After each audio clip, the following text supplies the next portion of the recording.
the Rolex 24 at Daytona, and we get the 2020 IMSA WeatherTech Sports Car Championship off to a flying start. Green flag, green flag. Here comes the BMW to the high side, pulls out of the draft, a little bit of side drafting, and it works. Rahal, Letterman, Lanigan won a year ago. Nice effort, buddy, nice effort. Keep it going now, keep it going. This captivating battle has been going on for hours and hours and hours. And this might be the opportunity for the BMW. They are neck and neck and completely door handle to door handle, and the black BMW will take the advantage. That BMW is stunningly quick on the straight. Checker flag. And BMW gets back-to-back victories in GTLM. Superb performance. It's all about the team. I don't know how we did it, but flawless job by the whole team.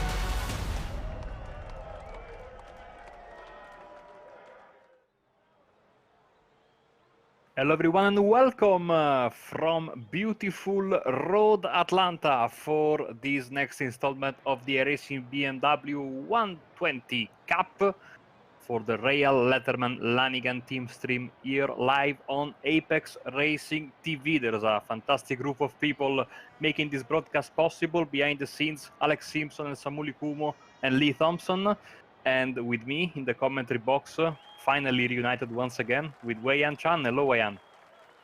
Hi, Marco. Yes, we are in for 2 hours of intense racing here at Road Atlanta. Of course, this track has seen so many different kinds of intense racing over the many years. And tonight, it plays host to the famous BMW 120, which will see so many top sim racing and real-life drivers alike battle it out with one another. We have a huge grid tonight, but of course, this is Kevin Ellis Jr., who's with Team RLL. Of course, he will be racing alongside Zach Campbell. Exactly, two incredibly quick drivers, and of course, for this event, the car racing under the very prestigious Rahal, Letterman, Lanigan team banner, and you can see also with this beautiful livery, of course, a team that in real life is the one that's been at the forefront of the BMW GTE and GT Le Mans in IMSA effort over the past almost 10 years now, even more I think. First with the Z4, the M6 that were IMSA exclusive cars, and then of course with the M8 that also made the adventure across the pond at Le Mans in the WEC before still going strong, of course, in IMSA competition. This competition, this one, the BMW 120 Sim Cup, is of course sponsored by BMW, and we'll have a field of only BMW M8s. Every team is composed of 2 drivers and 2 drivers only, and usually the strategy, Wei-Yan, is that you do one driver does the first half and the second driver does the other half of the race. One pit stop in the middle. Remains to be seen if the drivers will take tires. It depends on how long it will take between the tire change, the driver swap, and of course the fuel. But Road Atlanta, certainly one of the most iconic tracks for endurance racing, and it's going to be absolutely tough, I think, because especially in the first half of the track, there is not a lot of places to go by, and of course, inevitably, being a very short racetrack or moderately short racetrack, there is going to be a lot of traffic very, very soon. Certainly. So, of course, the format will be kind of like a compact endurance or an extended sprint, depending on how you'd like to look at it. And of course, this means that drivers will be stretched a little bit more than they would as compared to racing a usual sprint race. Now, of course, with a track like this, like Road Atlanta, of course, it is not exactly a long track. It is among the shorter tracks that we see on the iRacing service. And it's also characterized by quite a lot of corners kind of being condensed to one area of the track. So, you do have the S's and the turns 1 and 2. And those various corners, so for these drivers, it's a lot about rinsing and repeating as the cars, as they go through lap by lap. Of course, there's also the backstretch leading up to the chicane, which is where a lot of overtaking will take place. Absolutely. And of course, what a fantastic driver lineup we have with Zach Campbell and Kevin Ellis Jr. As you can see, 95 degrees Fahrenheit on the track. So could have been worse, I think, for the drivers. But still, we are going towards the second half of the day in sim time, being 1:45 p.m. So track is going to get a little bit hotter, I think. And of course, now when the race goes on, we will have a good amount of cars running around, so the track will get inevitably and invariably hotter. So we shall see what happens. We are a little bit in the future compared to the present. We are on the 26th of September in sim time. So, I mean, I don't know what to think anymore, Wayan, because here it's 35 degrees now, and October is 10 days away. So who am I to judge iRacing for the date they pick? But qualifying is over, and we are ready. You can see in blue highlight on your timing tower, that's the Apex Racing team car, and in red with the red overlay, the team Rahal car. You can see the starting lineup, the team Kova 1 in front of the VRS Coanda Sim Sport. Then we have Williams Esports Childos, AAA Esports Black, Redline Orange, Romain Grosjean Esport 2, the ART car of Jamie Fluke, Williams Esports Fanatec, then Vendaval Sim Racing Yellow, MSI Esports 120, BS Competition, and Team RLL Kevin Ellis Jr. in 12th place. How lovely to see all these line of cars, other notable cars, the Logitech G Altus Esport in P15, the other Team Redline car in P16, another Williams Esport car in 19th place, Team Redline Blue with Gianni Vecchio, who won the Italian Esports Trophy in January of this year, the first ever. Mac Baku in the other VRS Coanda, Marti Pietri, you can see Hugh Barter, who has been at the forefront of the Apex Racing Academy, VRS F3 Super Series until a couple of weeks ago when the season ended, of course. Super quick driver who fought for the title until the end. So, massive grid. Look at the amount of cars sneaking all the way up the hill. And the qualifying is so important around here, not because it's a, it's an endurance race, even though it's an endurance, not really, because 2 hours. And we know in iRacing there are no safety cars way under, there is no full course caution, nothing. So basically you have to go full power from the first, from the get-go. And staying away from trouble, therefore starting towards the front, is always recommended. And you'll also find that the drivers might find that, with the track being a relatively narrow place, this Road Atlanta it is, it would mean that drivers, if there are some pile-ups that may take place throughout the race, it will require quite a lot more effort for drivers to make their way around things that are happening. So the cars are now rolling. We do have a good view. We have 2 screens, in fact, 2 different views of the same race itself, one on board as well as one from everywhere else. Yes, we will switch towards different kind of views all throughout the race. You can see the webcam on our drivers and the onboard. It's absolutely fantastic, and also we on our little monitor, which is what you see on the top left right now, can see the field making their way through the S's, even in the pace lap way, and it's tough to go side by side here, and thankfully today all the cars are in one class, but multi-class racing and multi-class lapping in this section of the track is really not recommended. But then after the SS and after the deadly turn 5, this left-hander where the cars are right now, where we will see certainly someone hit that massive curb, unsettle his car and hit the wall either on the right or on the left, then the track completely changes and it becomes more of a streamlined affair. 2 right-handers, very similar to the 2 Monza Lesmo corners, and then a long straight, which is not really straight, but it's flat out, of course, with almost every car. Then the very tough left-right chicane, then a fantastic final corner down the hill. There is no run of area on the left, not down on the start-finish line. So certainly overtaking much easier in the secondary part of the lap.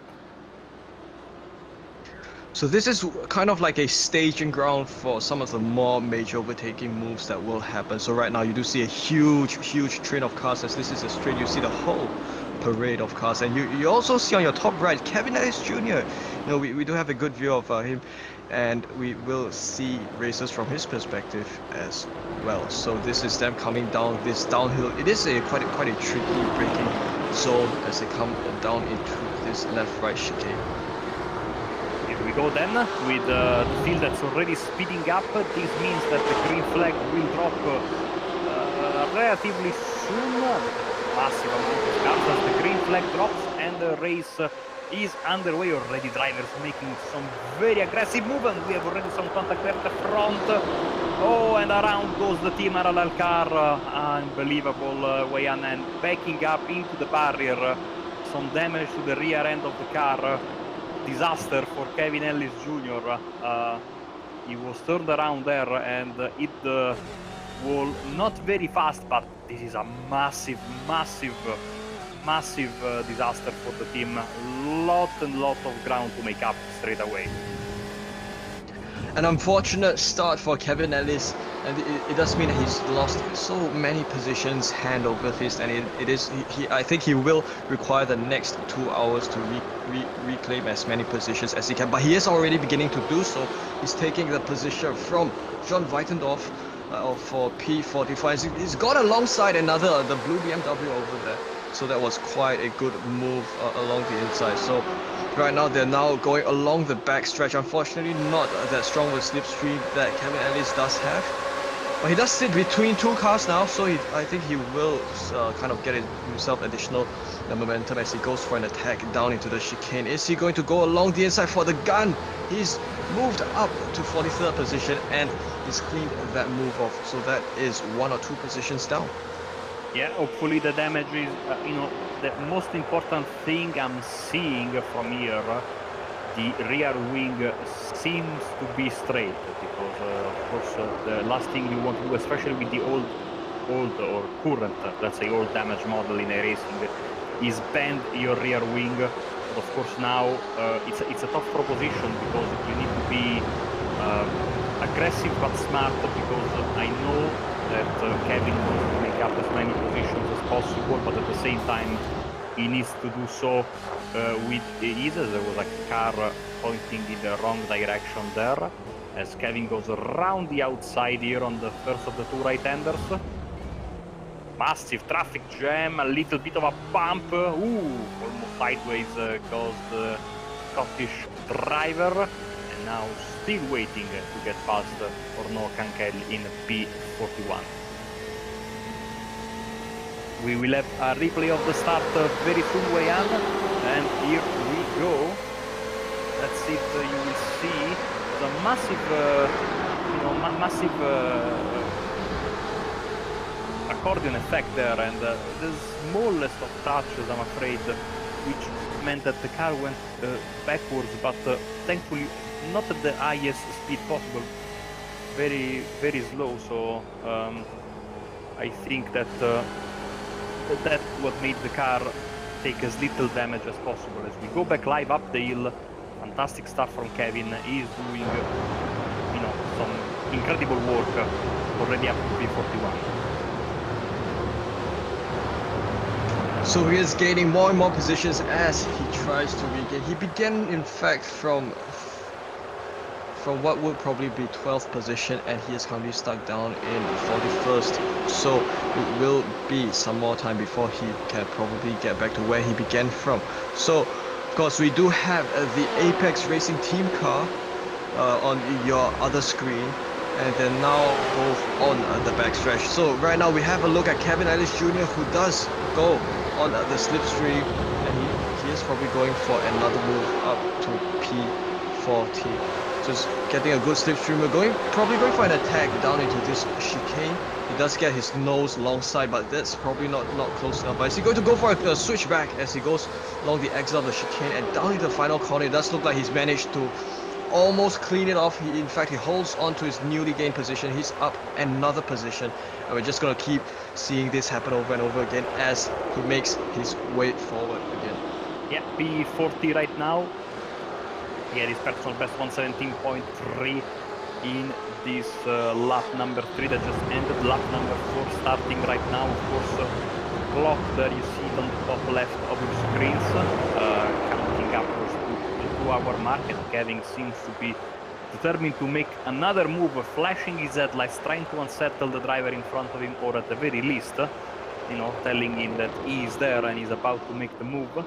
Let's see if he's able to do so on the car in front of him of Luca Bozzone from Hispano-America, from South America, and at least that's his iRacing club. Can use the slipstream here. Let's see if he's able to make the move. Not yet. Seems like that car has been able to pull away as they were entering into the chicane, but I think Kevin has the speed, the pace to close the gap with the car in front of him and make the move. So at this point, it's all about threading the needle as he goes upon the tighter sections of Road Atlanta once again. Of course, so these corners are narrow and they are kind of rapid fire back to back. So he is on the rear bumper of Luca Bozzone, and this is going to be a very tight battle for the move up. Another position, they come into contact a little bit, but Kevin manages to edge Luca off, and he gains yet another position. A great move of the crest there, and he's barreling his way down the SS and onto the exit, preparing himself for the next sector of Road Atlanta. Great stuff there, and now the next target will be, oh, there's a crash right in front with a couple of cars, including Marti Pietila.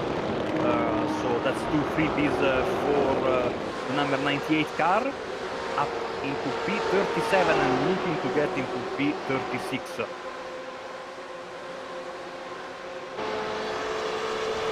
Just gain additional positions as you can see him in person on the bottom left of your screens, absolutely driving hard over there. And we've also got Zach Campbell, who's coming under quite a lot of pressure from the car behind him. Of course, Zach Campbell would probably be sitting somewhere up for a couple of positions ahead, and this is, you know, him coming under quite a lot of pressure. So right now we do have Kevin Ellis Jr., who's made yet another position gain from Ross Yost, and he's going to try hard to defend this position as he goes along the S's. So you can see that, you know, one of the things that you have to keep in mind as you make your way through the S's, as you've seen him taking that curb right there, is that you have to, you know, sometimes it's all about throttle control, it's all about optimizing the placement of your car in order to get the most efficient line down at the S's. Yeah, up to P36. Now in front of him is Chris Bice, and aficionados that stay up late at night to watch the streams that we usually do in the US time zone. Might remember Christopher from the IWRL streams. He was always fighting for wins with his Porsche Cayman GT4 in the championship. So certainly a very, very quick driver. Kevin Ellis is closing in regardless. Of course, he showed in qualifying he has top 10 pace. So this is, you know, but every overtake is tough. All these drivers are absolutely top notch, and so nothing is going to be easy. Of course, the pace is faster from the 96, from the 98 compared to the other cars in this part of the field. But making the passes is going to be very, very difficult. Here we go once again down the hill. This beautiful flowing section. Look at the cars snake their way around this part of the track, hitting this massive curb with great precision. You don't want to go a centimeter too much on the right, otherwise things will go bad in a hurry.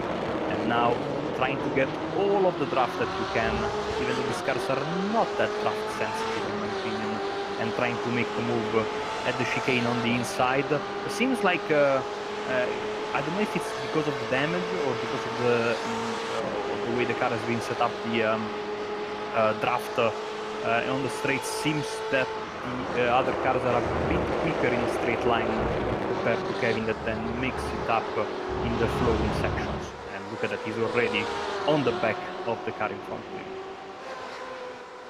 Yeah, I do find that the MAGT does sometimes handle corners a little better than some of the other GTE cars, and he's flashing his lights. He's trying to go for an opening into the first corner over Christopher Price, but he's now going to go over the crest section and this tricky blind right-hander. After that, coming down the S's. So once again, he's going to thread the line. He's going to find the most optimal line to kind of keep himself as close as possible to Price before reaching the next sector. So he is inching ever so slightly closer to Price. A little bit of a wide exit there. It might unsettle your car if you're not careful taking that corner exit.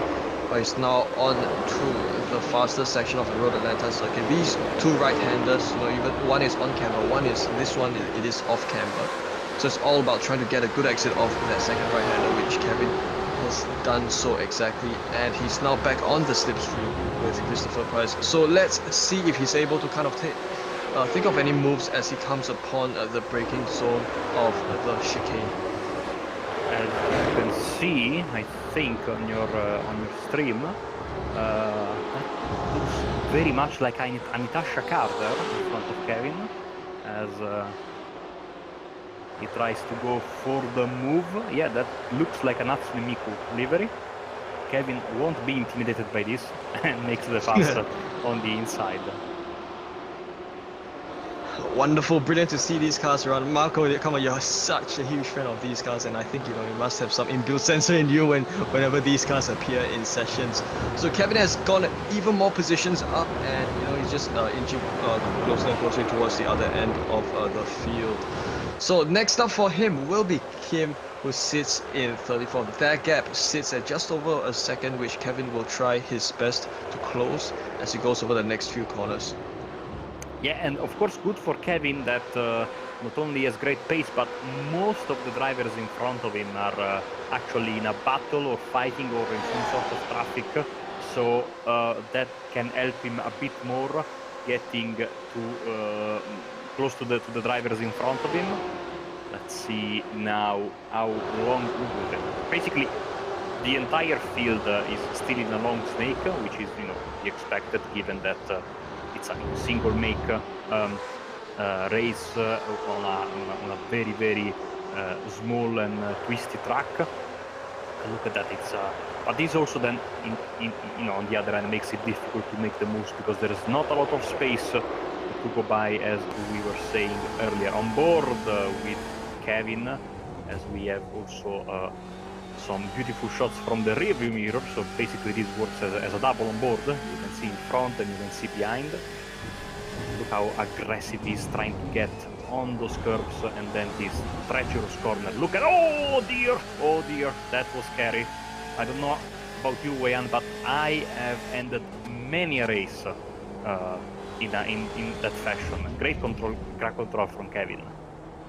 Absolutely. I think it was very much hopping from curb to curb, getting as much straight line speed as he can, and making good use of the relative stability of the BMW M8 as well. Of course, with this car, it does offer you some stability, but you still have to be precise as you go over the curves, which is exactly what Kevin is doing extremely well. So he's now going upon the braking zone for the final chicane once again. Again, making good use of the apex, covering good apex corners inside. And yeah, we do have the Apex Racing team car who's gone into the pits at this point. This is unless this is a two-stopper, this is a bit earlier. Let's see if we can see. Certainly the car is I have been told that the car has had a little bit of a contact earlier. I saw it drop 3 or 4 places at the very beginning of the race after Kevin was turned in turn 1. So maybe just a splash of fuel. Car is out, back on track, and we will keep an eye on the ART car as we learn more about what happened.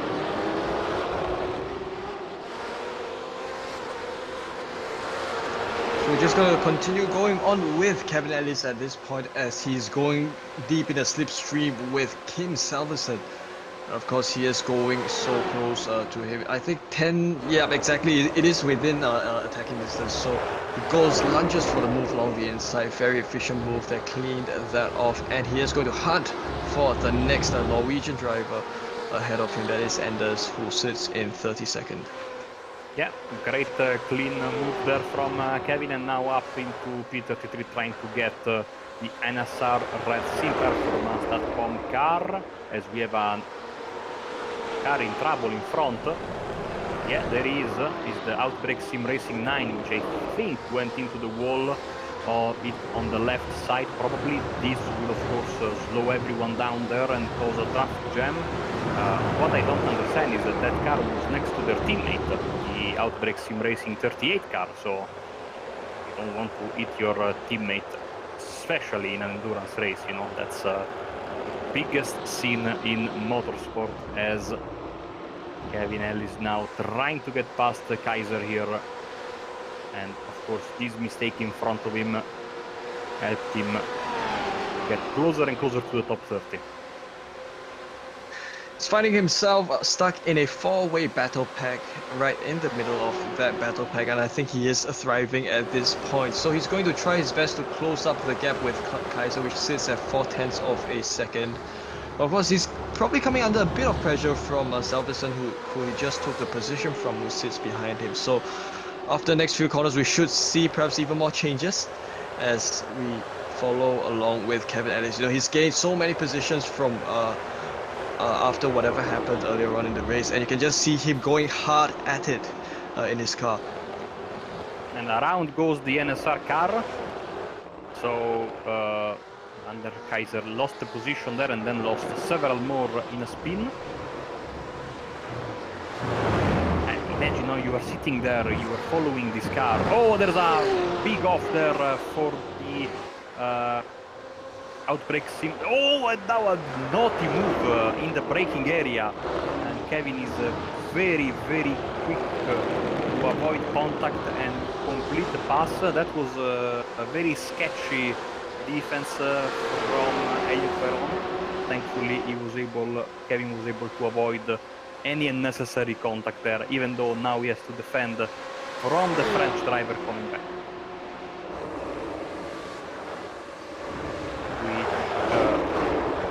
French driver of Outbreak Sim Racing is able to complete the pass. He had a better exit out of the second right-hander. And now Kevin will have to go again, but that car certainly damaged after the collision, I think, with the wall on the left-hand side after before the S's that had earlier in the race. So Kevin, I think, should be able in the end to get the upper end on the number 9 car.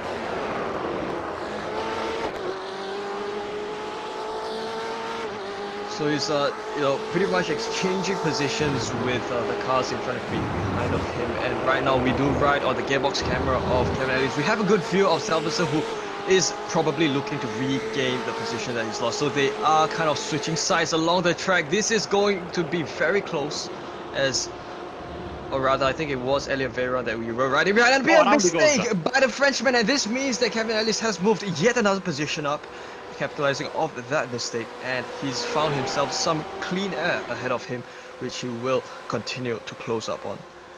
Official word on the ART car is that the stop was to fix some damage because their top speed was down. So hopefully that has been solved. It was a very, very quick pit stop, but of course in this kind of races you want to avoid unnecessary stops, for as much as possible. So certainly not an ideal start of the race for both cars, but there's a silver lining to this, is that we are enjoying a great comeback from Kevin up to P31. Next target is the other Outbreak Sim Racing car.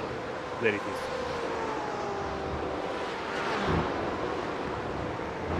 So we are in fact looking at the prey of the predator hypothetically. This is Florian Lebiger, who is sitting in 30th because he has a gap of 1.5 seconds ahead of Kevin Ellis.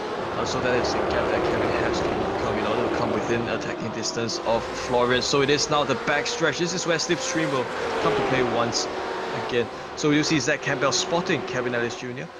And this is, you know, pretty much endurance racing teamwork in effect. Yeah, we have a crash there for one of the RAG esports car. That should be a freebie for Kevin. Yeah, the car has been pointing in the wrong direction for the good portion of the last 30 seconds or so. And up into the top 30 is the team RLL car.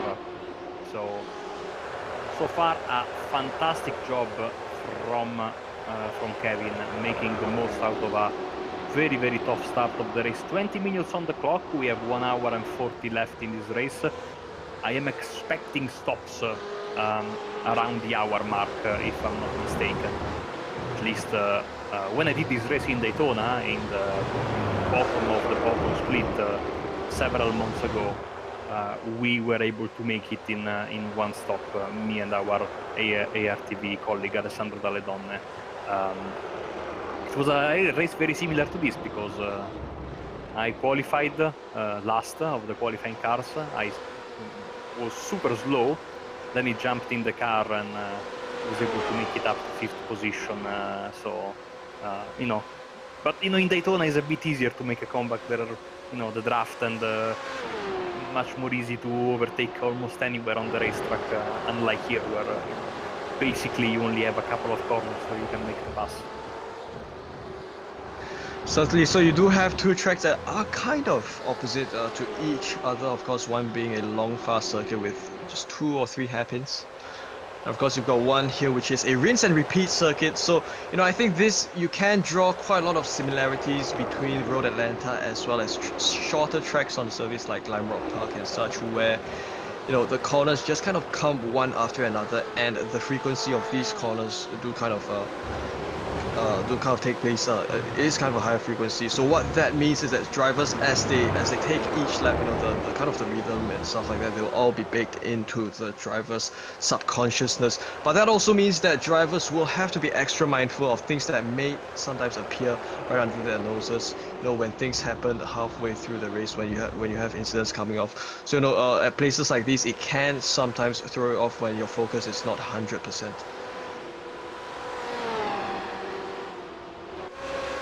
Still chasing that Autobrake Sim Racing number 38 car. In front is Kevin, looking good so far in terms of pace, and I think Kevin Connection just had a little bit of a moment there. I saw him drop to 31st place for just a second, and then back into 30th place with that Evolution Racing Team car behind. Yeah, there's a massive gap between the two cars, so all seems good.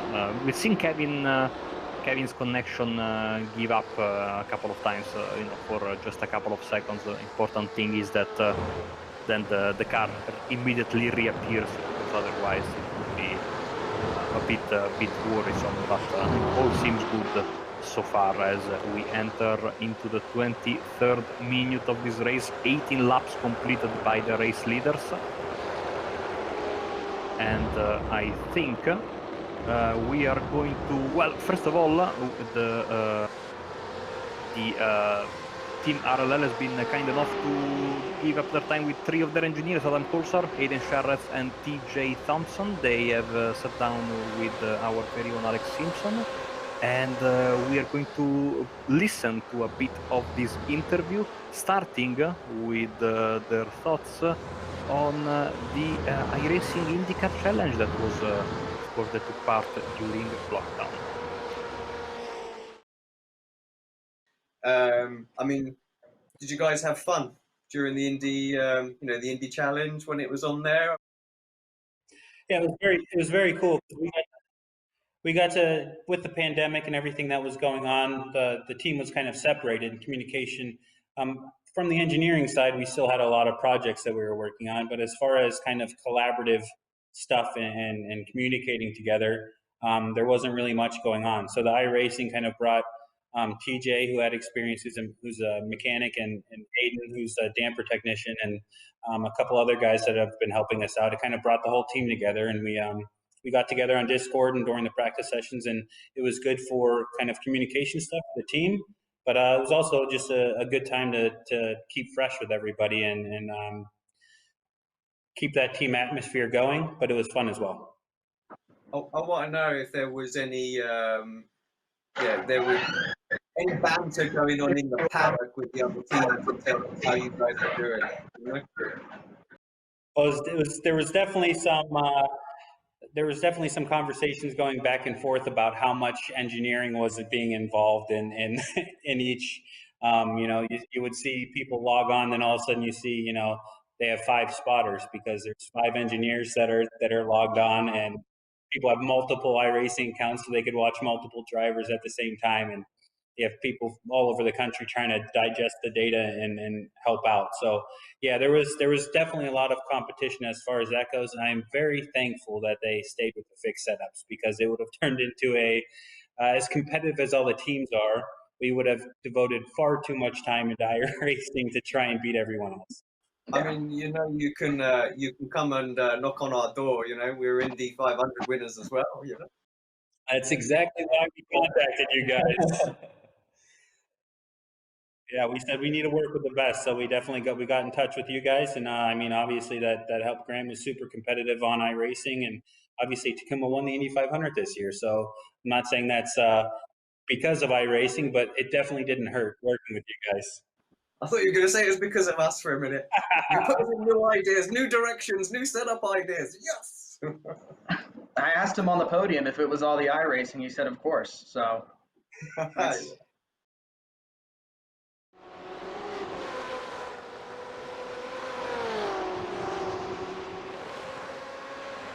And we are back from beautiful Road Atlanta, Apex Racing TV, bringing you the team stream for Rahal, Letterman, Lanigan, Apex Racing team for this BMW 120. Marco Barbanera, Wei An Chan in the commentary box with Alex Simpson, Lee Thompson and Samuel Kumo behind the scenes, pushing all the buttons. So Wei An, we just saw in P29, now Kevin Ellis Jr. made the move just as we were coming back from our little interview. We'll have more of these interesting segments as we go along. So now officially in the 20s is Kevin Ellis Jr. Next up, Speed Monkeys Esports, Daniel Muth racing that car. That you can see that the green and black car just in front, and then it's the turn 3 car of Keith Dempsey in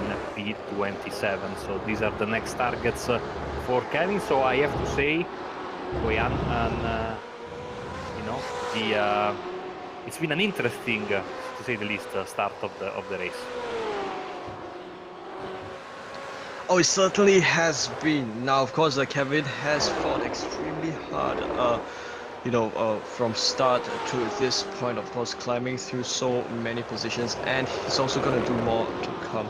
So he's gained that one position during that break we had, and I think that was quite a hard battle. The pressure was there on Florian, who is now relegated down to 30th. So the gap between Daniel Muth and Kevin Ellis sits at 0.8 of a second. It is progressively being reduced with the corners that come, and it will all depend on how the rate of decrease will all depend on how much Kevin can push with a slipstream along this back stretch. So we're now riding on board Kevin Ellis, and we're just going to have a look at how he's going to be able to draw himself closer to Daniel Muth, who sits in 28th. So I wanted to ask you something. Of course, when you are the second driver, of course, the driver that jumps into the second half of the race, in this case Zach Campbell, which we will see later in the car, how tough it is, because you have to wait, to begin with, for your turn, so to be in the car. So effectively, for the first hour of the race, you are just a spectator slash spotter slash fan, and that is very, very tough. I can imagine it. We have seen today during the 24 hours of Le Mans, interviewing several drivers, as we say thanks to Blue CBR for subscribing to Apex Racing. many drivers interviewed today during the 24 hours of Le Mans in real life, they unanimously said, it's tougher to be in the pit watching than to be in the car and driving, So how tough it is, especially considering that not only you have to wait for 1 hour to jump in the car, etc., but also that you already know that you are going to be facing an uphill struggle because of what happened in turn 1 for Zach waiting there in the pits. So I would imagine that, perhaps in the virtual world in sim racing, it is slightly less difficult per se, being the other driver, of course not being the first out, because, I think as you're someone who's spotting, as you're the co-driver, as you're the one waiting to get into the car, you have some roles that you have to play, that is to support the driver who's in the car first and foremost, because you are able to, for one, you can kind of control some of the crew chief settings, you can control those pit settings and, kind of offload some tasks of the driver, as he drives. And I think you can also act as his, the in-sim spotter is a second pair of eyes. You can also be his third pair of eyes to look around the track, to kind of help your driver become more informed of whatever exactly is going on in the racetrack around the driver. And I think it is difficult, but it does kind of it is kind of an essential part of team racing. And now we have speaking of Zach, we have him here in the booth with us. He's kind enough to share a word, and welcome to the booth, Zach. How's it going? Yep, thank you. It's not going too good. Really just kind of unfortunate there at the first lap. I think one driver there made a little bit of a lunge that was kind of desperate, but it is what it is. Kind of dealt the cards that we have, and just kind of going with what we have right now. See, Kev's already up back about 15 spots or so, which has been really nice to see. And I think right now we're just trying to figure out what strategy we end up going with here in the end. Yeah, we were just wondering, of course, in the booth, me and Wayan, about what is your mindset now, of course, having to wait to jump in the car, because Kevin started it already knowing that you guys are in for a fight today, Yeah, well, selfishly, it almost kind of takes the pressure off, because it's really just all about going as fast as we can now. It's kind of debating between whether or not we should fuel save. We have a little bit of damage just hurting us, and we're just kind of stuck right now, almost. Our car is really, really quick. It's just, the bottom line is we're stuck in a straight line because the damage we have. So we're just kind of evaluating, seeing what we can do. And I think we could still be in here for a good finish. I've got my hopes up. Looking forward to kind of getting in the car and just kind of evaluating the situation, seeing what we can do. But I don't think a top 20 is out of the question. I think a top 15 is a little optimistic, but just gonna have to kind of see how it shakes out here compared to everyone else. Thank you, Zach. I don't know if Wayan wants to ask you something. Oh yeah, sure. Yeah, so Zach, I think we were just on about, how if we were to compare the role of the other driver, of course being the driver who's not in the car but perhaps in the pit wall per se.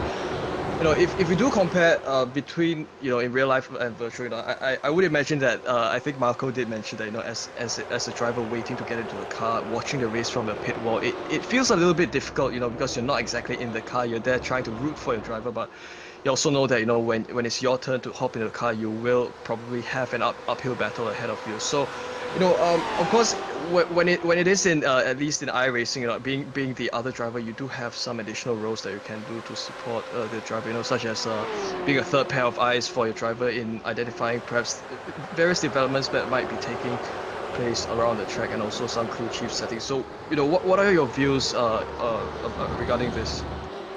I mean, I really think just kind of sitting as the third pair of eyes helps. Me and our main strategist, George Simmons, we're just kind of going through trying to see whether one stop or two stop is going to be best for us in the end of the race. So it really helps kind of just with evaluating strategies. Obviously, when the driver has an incident like that on the first lap for a race you really prepare for, it's going to take kind of the driver's mentality and really focus it into a driving rather than being able to work over some of the strategy like you see a lot of the guys up front doing, and they have the ability to do that up front. So it really helps to be kind of that third pair of eyes and that third mind kind of in the team, able just to really kind of help and nail down some of the aspects that the driver can't think about when they're in a situation like this. Zach, thanks a lot for jumping in with us, and we look forward to seeing you in the car in just a bit. No worries, I hope to make it just as exciting as it's been so far. Thanks a lot, man. Good luck. No worries, thank you so much. And that was Zach Campbell, very, very kindly joining us in the commentary box as he waits for his turn to jump into the Team RLL car for the second half of the race. We have 35 minutes on the clock as we speak, and still Kevin is sitting in P29, trying to claw back to the 28th place car and to the 27th and 26th car. They are all basically bunched together, but as we were suspecting, Wei-An, seen from the onboard, we were seeing earlier other cars pulling away on the straight, so that damage probably acting as it's almost like a parachute. And now seems like Kevin is really closing in, and of course there's a chance to make the pass right now. I think hopefully the draft can make up for the damage. So of course you can see the Apex Racing team guys fighting it out hard further up front in the field, but of course, you know, Kevin Ellis is still putting up a strong fight for all of us to enjoy. He's currently in 29th, and the next guy, he is still set behind Daniel Muth, so you know he does have to identify where else he's probably going to be able to put pressure on Muth in order to kind of make a move work. Certainly on a tight track like Road Atlanta, opportunities are kind of slimmer than you would get anywhere else. So ART, after their unscheduled stop, making their way up to P33, so now they will have to basically go through the same cars that Kevin has gone past in the previous laps, as the laps themselves are already starting to accumulate. Next one will be number 30, as the cars are heading into the backstretch once again. Kevin seems to be very close. Hopefully the damage is not that long and that big, and then as they do the driver change later, as they do the take the fuel, hopefully it can be fixed, because look at that, basically it takes away the biggest passing opportunity for the car, because you will see now that the car is basically running away from Kevin as they go into the front, into the backstretch. So big problem there, and of course you need to be quick, because you don't make the move straight away, you risk in causing a little bit of a traffic jam behind you. There's you Barter there with the Evolution Racing team car there sitting in P30. So far he is not close to try and go for a move, but we shall see, as Kevin once again in this flowing part of the track really comes super close to the Speed Monkeys Esports green and black car there in front of him. So close indeed. Of course, he's managed to close that gap all the way down to 3/10 of a second as he makes his way around the first right-hander, which is on camber, and this slow right-hander, which is off camber. So it's all about getting a good exit, which Kevin does seem to do so. Now, of course, I know Zach did kind of point out the fact that the car that Ellis Jr. is in might be facing a little bit of an aero damage, which might impede his performance as he goes down the backstretch.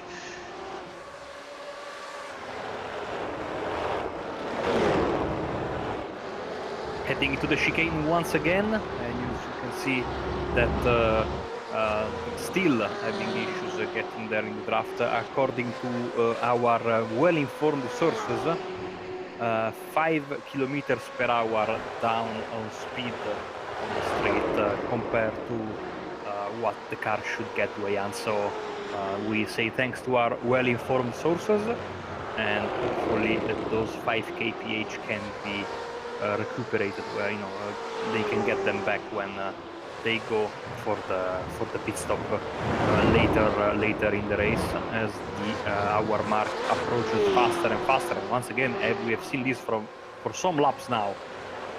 In the SS section, Kevin gets really close, almost close to go for a move, and then unfortunately, when it comes the time to go for it here on the backstretch, the damage really takes its toll on the car, and the car in front is able to pull away. It seems to be closer this time around. Let's see. Of course, Kevin also doesn't want to risk a crazy move, and again, also the smart thing to do right now. He needs to hope to put some pressure on, maybe force Daniel there into a mistake if he wants to make the pass. So he's probably going to think of something as he goes past the next corner. So what this means is that he could make use of the remaining corners, the slower sections of Road Atlanta, to kind of equalize his car's performance by just a fair bit. Even though barring the fact that overtaking is a little bit difficult. So making his way over the curbs, once again, making good use of the track limits that iRacing has enforced, and getting a good exit. So very clean exit at this point. Not exactly too deep, and being able to carry all the momentum through that final corner. With that curve, sometimes it can scrub speed off your car. So he comes across the final, the two right-handers rather, once again, and very much it means that he's forced the mistake of Daniel Muth, and because of that, he's gained yet another position, and Muth, because of the mistake, has become relegated down to 29th. What a move! A crucial pass there from Kevin, especially as you were seeing in the lap time comparison that Samuel got up on the screen. You could see that partially due to damage, partially due to traffic, but Kevin was losing such a massive amount of time to the cars behind. So great move there, P28 now, and for one, if you're watching, it's one of those rare moments where I get something right in a broadcast. A mistake was needed, and a mistake happened on the next lap. So this happens, once in a blue moon, basically. So good for Kevin, and now we have competition. Black is the next car in line for the Team RLL car, and now we shall see, of course. Let's see, because there are a couple of cars more left. Kevin to pass now, and I think after that there is a pocket of clean air. Yeah, more than a pocket, there is like a bag of clean air there. So hopefully we can see the real pace of the car in clean air, but of course we shouldn't run forward too much, because still Kevin has to catch back up to the two cars in front of him, and then he has to make the moves. We shall see. First of all, first order of business is to close the gap, and that's what Kevin is intending to do right now, as he starts his 34th lap of the day, 43 minutes on the clock in this race.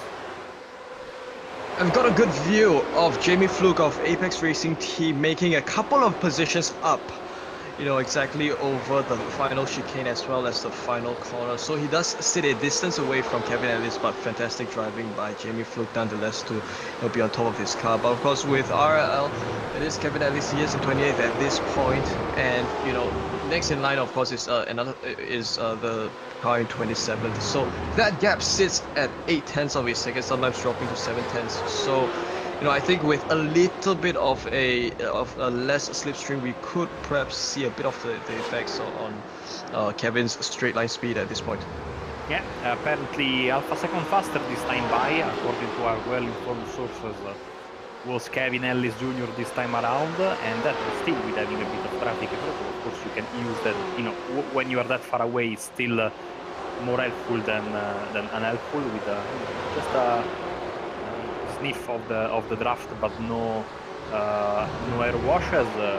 Here we go, great stuff there on the inside, overtake from the ART car, up another position, and now we move back with our single camera on the Team RLL car of Kevin Ellis Jr. as he keeps on closing in into the S's.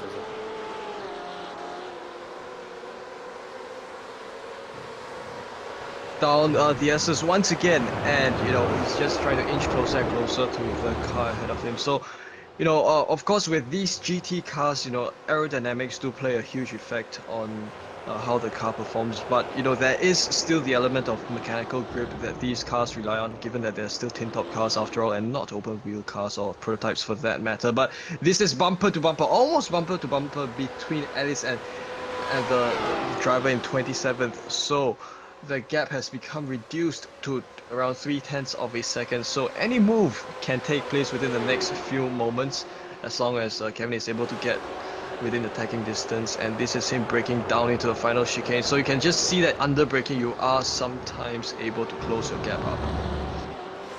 Seemed like Kevin could have had a chance there on Quentin Bialat's car there, but couldn't pull the trigger just yet, as he has to wait just a bit more. But you see how quickly he caught up to the cars in front. Once he has clean air, the problem, of course, with the damage he got there, and I think he got damage there on the diffuser, which is such an important part of these cars, especially with the new GTE rules that came into effect like 3 years ago. These cars are allowed such massive diffusers. I mean, the one you see on the Porsche 991, for example, Ford GT, and even on this car, they are so crucial in generating the downforce necessary to keep these cars planted on the floor. And of course, when you have damage on that part of the car in the rear end, where all this complicated stuff is located, it's almost like on the straight running with a parachute tied to your back. So still okay in the corners, as we've seen in the quote-unquote slower parts of the track, but the straights really, and of course iRacing, that old damage model especially, it's a bit of dark magic, but I don't think that will be an easy fix for the iRacing mechanics come pit stop time. I don't know if it's possible to fix it at all, so we will see. We will know relatively soon. And still closing in, and in the relative, making its way in the relative for the first time in a bit. It's Jamie and his ART car. You can see highlighted in blue on the right side of the screen right now, 6 seconds back from Kevin. A good use of curbs by Kevin there around that corner. So what that means is that sometimes you can use a bit of curb, just don't use too much of it, or your speed will get scrubbed off. So right now slipstream once again with Quentin, who is in 27th. So it is a bit far, so I don't think you can see as much of those effects. But he comes upon the chicanes, and he will try to close his gap around this section as well. So you can see how, as we ride on board Kevin Ellis, you can see how he kind of throws his weight down into the final corner, given that it's a downhill section. And I just kind of noticed how the start-finish line, it is kind of at the lowest elevation in terms of height, and also come up to this crest here. Yeah, look at the inputs there. I think, if I'm not mistaken, he owns a direct drive wheel, so getting best experience possible, I think, as he goes through the SS section down into turn 5, the left-hander, riding hard on the skirts and trying to line up the move there, you can see.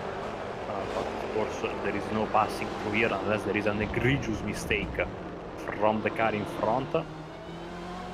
And back into the backstretch once again, you will see inexorably that car in front, slowly but surely start to inch further and further away from the 98 car because of the damage we were talking about just a bit earlier. As you can see now, it's not in striking distance anymore as they enter the final chicane, and that beautiful final corner. You will see on top of the final corner there's a bridge, and that bridge has got like a tricolor flag And that flag basically is there to help the drivers to line up their car properly, because you have no idea what's waiting for you down below. And both in real life and in iRacing, if you position your car more or less below that three-color flag, white, red and yellow, you are almost in the perfect position, or very close to the perfect position for taking that corner in the correct racing line. So nice little, these little things that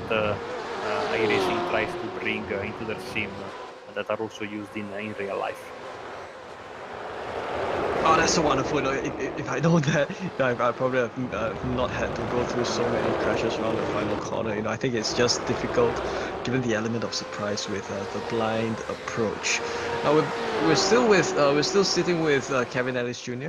Of course, he's managed to squeeze that gap back down to around 0.3 of a second. So good progress, very good progress at this point as well. He's now going to go upon the braking once again for the chicane. So I think if you can draw some comparisons between, I was just doing some brief observations. I would find that Kevin probably he's able to kind of overcome those apexes a little bit better than some of the other cars. So given that he does kind of make his way across the apex instead of going a bit too deep. Yeah, and this is so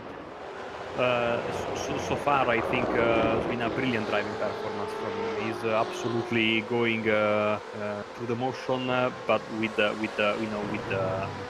he's going through the motion, but with a purpose. It's not just driving. He's not taking chances. He's driving fast. He's making the moves. Once again, unfortunately, he has he is close, but he's not able to make the pass there because there is no way to make the move. And here we go with Jamie here on the screen right now, and he is getting very close to making a move to the two cars in front of him, including, I think that's the ART car there. But he needs to hold position just for a second, because the two cars in front of him are actually fighting it out for position, and nothing changes there into the final chicane and into the final corner. Still barter from Jamie Fluke, 29, 30th and 31st position for the three of them.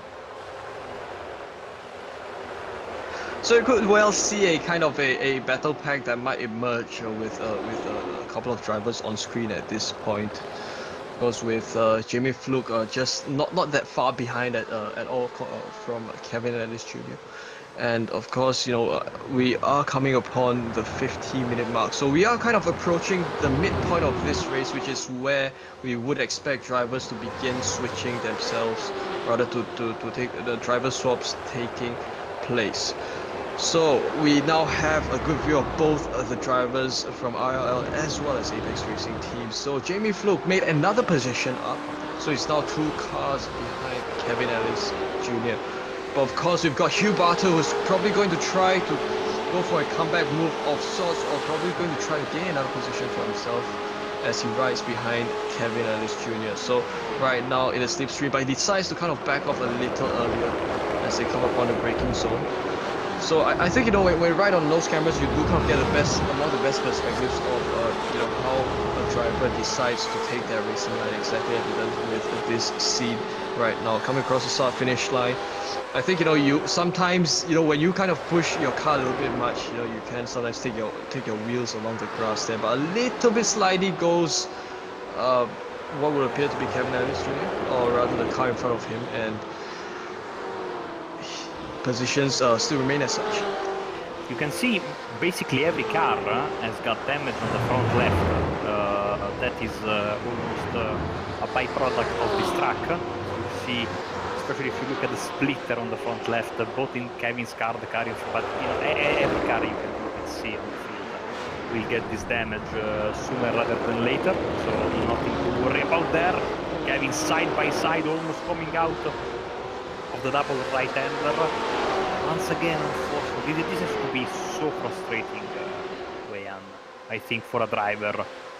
Knowing you are quicker, knowing you are faster, and unfortunately not being able to complete the pass, because then when you need it the most, the aerodynamics betray you, and you are absolutely slowed down again, just like you were holding a parachute behind you. Once again, Kevin thinks about it. There is no way through there, unfortunately. That would have been a beautiful, if crazy, move from him, and once again he has to stay put, maintain the running order, still sitting in pin 28. But now look at that, because Jamie is basically knocking on his door, and we should see if there will be some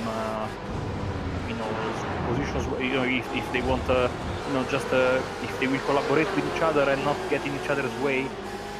We will see, because of course Jamie is also bringing with him the Evolution Racing team car of Hugh Barter, and so you need to be careful if you try to help your teammate that you don't want to then lose 2 or more places. So we should see that we are still running on board with Kevin here, and looking behind you can see the ART car just basically appearing bigger and bigger in those in that I would say rear view mirror, but it's not. It's a monitor. Oh yeah, certainly. Always nice to have a big screen beside you on the dashboard to kind of look at the cars behind you. And yeah, I think Kevin is kind of in a rather precarious position at this point, because he's going to come under pressure from his own teammate, and he's also hard pressed to try to make the leap ahead, because I think if Kevin isn't able to make this move ahead of P26, what this means is that he could potentially bunch up some of the cars that are coming behind him. But I think one scenario that could happen would probably be Jamie Fluke, if he is able to kind of punch a hole for Kevin Ellis, which is probably exactly what he's going to do. So right now, this is a possible strategy that may come out of this is perhaps Kevin following Jamie through the driver in P26 in order to kind of punch a hole through, so to speak. Yeah, so Jamie gets the job done there. Kevin was very, very smart in pulling on the side just enough to make Jamie go through, and now he has to defend. But Jamie in the meantime goes there for a deep dive on the inside and gets the position on the BR competition black car. So now maybe Kevin can use this attack from Jamie to get the position himself. Jamie defending also there, Hugh Barter and his ERT car getting closer and closer. This is fantastic stuff, Oyan. Great. Oh, and look, once again, Kevin was looking there, taking in the alternative line, but still no dice. Fantastic racing here at Rotterdam. So this has become a 4-way battle pack, but Jamie has dug his way through, and he is the one who's leading this 4-way battle pack, going very wide along the exit of that corner, so making good use of the exit curb. So I think if you were to be in Kevin's position at this point, you kind of have a little bit of a pent-up frustration inside of you. You know that you are fast enough, but you're just not exactly that fast enough to be able to complete the overtaking move. You can attempt, you can initiate, but you cannot complete an overtaking move. So that kind of prevents Kevin from making it through that easily. So we see some cars heading already heading for pit lane. Of course, one thing we shouldn't forget is that the ART car is probably slightly off strategy. I would imagine they put just a bit of fuel in the car when they had to take their unscheduled stop. So now the standings will look a little bit wonky for a few laps, because of course people will people will stay out. And once again, Kevin going for the move there. They are side by side. Oh no, around goes Kevin. Oh dear. And into the tire barrier once again. What a disaster. Second speed of the day for the number 98 car. And again, I am afraid that there will be a bit of damage on that rear end of the car. Even though the hit was not very big, still, you don't want to do that second time, banging out into the wall. Oh, absolutely unfortunate for Kevin Ellis Jr. Of course, he's right now phase 2 difficulties performance thus far from the beginning of this race. But of course, no, I really do believe that Kevin is going to be able to continue fighting hard for whatever positions that he's able to gain from this point. But of course, you know, you can see that he is frustrated behind inside his cockpit over there. And we're now going to have a look at the replay of the incident. Yes, take it away, Wayne. So if you have a look at the screen at this point, it is them both going too wide into the right-hander, the blind right-hander. So you know that's one of those corners that you can't, that's not exactly easy to go in too wide. But you know, Kevin at least did do that with the other driver, and that resulted in a contact that sent Kevin out spinning, and that led him also bouncing towards the other side of the barriers, gaining some aero damage, and he's now in the pits. So pit stop and driver change for the team RLL car. We should see, yeah, there is Zach Campbell jumping into his car. So now he's in for a massive fight, even bigger than before, as we are waiting for the pit stop to take place. Of course, the driver change takes some time, and the fuel, I would imagine, no driver is taking tires, no other team is taking tires as they go by the iRacing pace track, which is certainly a peculiar but understandable choice by iRacing.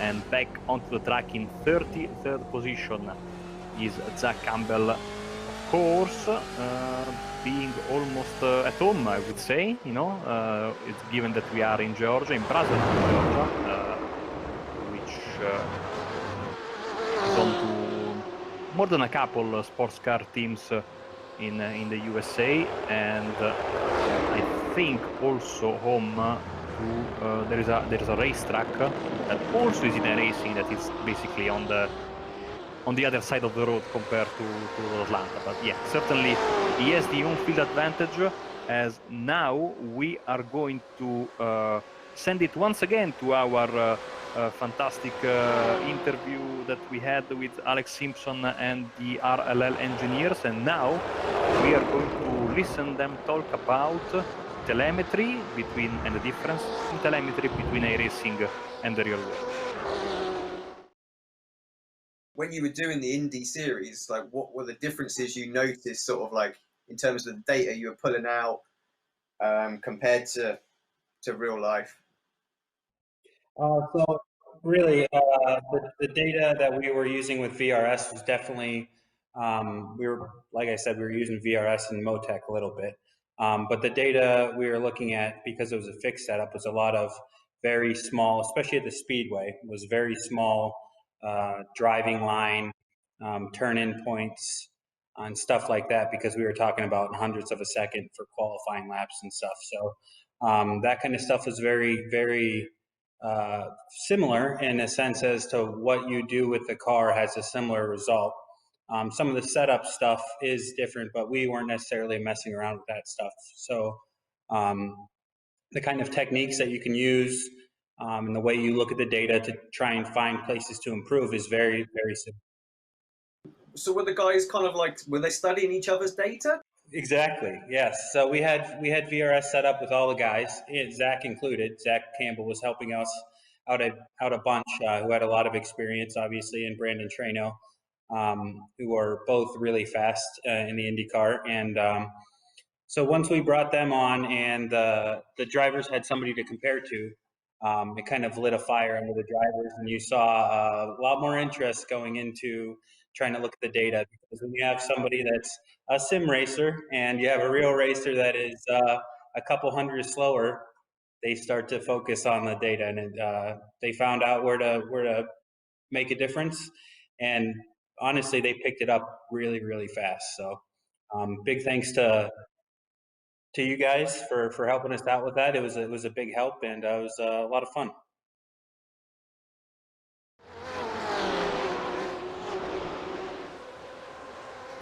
Back live from beautiful Braselton, Georgia, Road Atlanta for this BMW 120 Sim Cup event with Apex Racing TV, Rahal, Letterman, Lanigan, Apex Racing Team, bringing you this stream. Of course, Marco Barbanera, Wei Yan Chan in the commentary box. And behind the scenes, we have Sam Kumo, Lee Thompson, and Alex Simpson pushing all the buttons. And now, as you can see, in the lead of the race is the ART car. 2 green lights on the side, but he will revert to 1 the next time he goes past the start-finish line. We shall see how that pit stop that they had earlier in the race is going to affect their strategy and how long they are going to be there at the front of the field. So, as we are getting closer and closer to the hour mark, well, of course, we are past the hour mark, never mind me. We shall see how the strategies play out for the various teams. Of course, if you haven't been following us, it has not been smooth sailing so far. The RLL team car has been involved in a collision in the very first corner, backing up into the tire barrier, damaging the aero at the rear and having to basically come back from last place up into the back end of the top 20. Then just in the lap, the lap that they went in for their scheduled driver change, another collision, another rear end into the wall, caused some more damage. That was with Kevin Ellis Jr. at the wheel. Now Zach Campbell has just jumped in. The ART car instead off camera had a collision probably around turn 3 or 4, maybe down at the S's in the first lap, lost several positions, went back into the pits, did some repairs, so now is a bit of strategy, and we shall see still Jamie Fluke behind the wheel of that car, so we will see when the driver change happens there. So all to play for still, and now Zach Campbell once again called to a great comeback, just like Kevin did. Unfortunately, especially for that second contact that really ruined most of the good work he did so far. But now Zach very determined and trying to get past the car in front of him, Scott Andrews for RAG Esports, who I think were involved in a wreck as well later in the first part of the race, I think around the half hour mark or thereabouts. So yeah, Weyan, I think second half of the race, of course, mostly new drivers in their cars, therefore the balance of power might shift a little. Sure, but this is also the phase of the 2-hour race that you do find that positions are kind of more set in stone than not, because the cars have already spaced out, and I think the positions are, they are a little more solidified than it would be earlier on. So right now, I think for Zach Campbell, he's gone to 29th, and he will try his best to build on whatever. On all the good work that Kevin has built, has done thus far. And of course, it's no easy job. More so you're racing 2 hours behind these cars. It is a compact endurance, but it is still endurance nonetheless. So, I think the team element there comes in, and of course with these two drivers, it is obviously done very well. So slipstream now between Zach Campbell and Scott Andrews. So we will see how close they come to each other and where exactly. Perhaps in the next lap where there might be a move taking place. Heading down the hill once again, trying to get past that car is Zach Campbell. Then next in line should be the Evolution Racing Team car. It's been a long battle between these cars. Now the RAG Sports number 2 car in the middle, trying to come back after that hit with the wall that we saw at the chicane earlier. Meantime, the 99 car still at the front of the field and going through another lap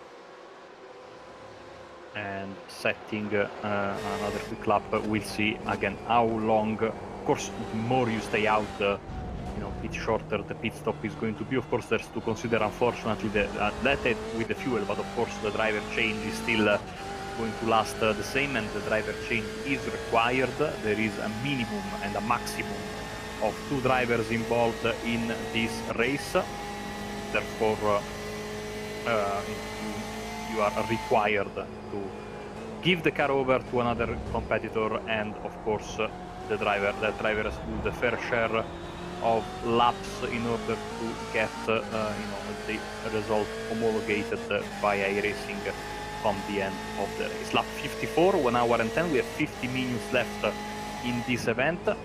Still on board with Zach Campbell as he tries to edge closer and closer, as Jamie Fluke jumps into the pits right now, and he will probably give the wheel over to Antoine Higlen in the 99 car.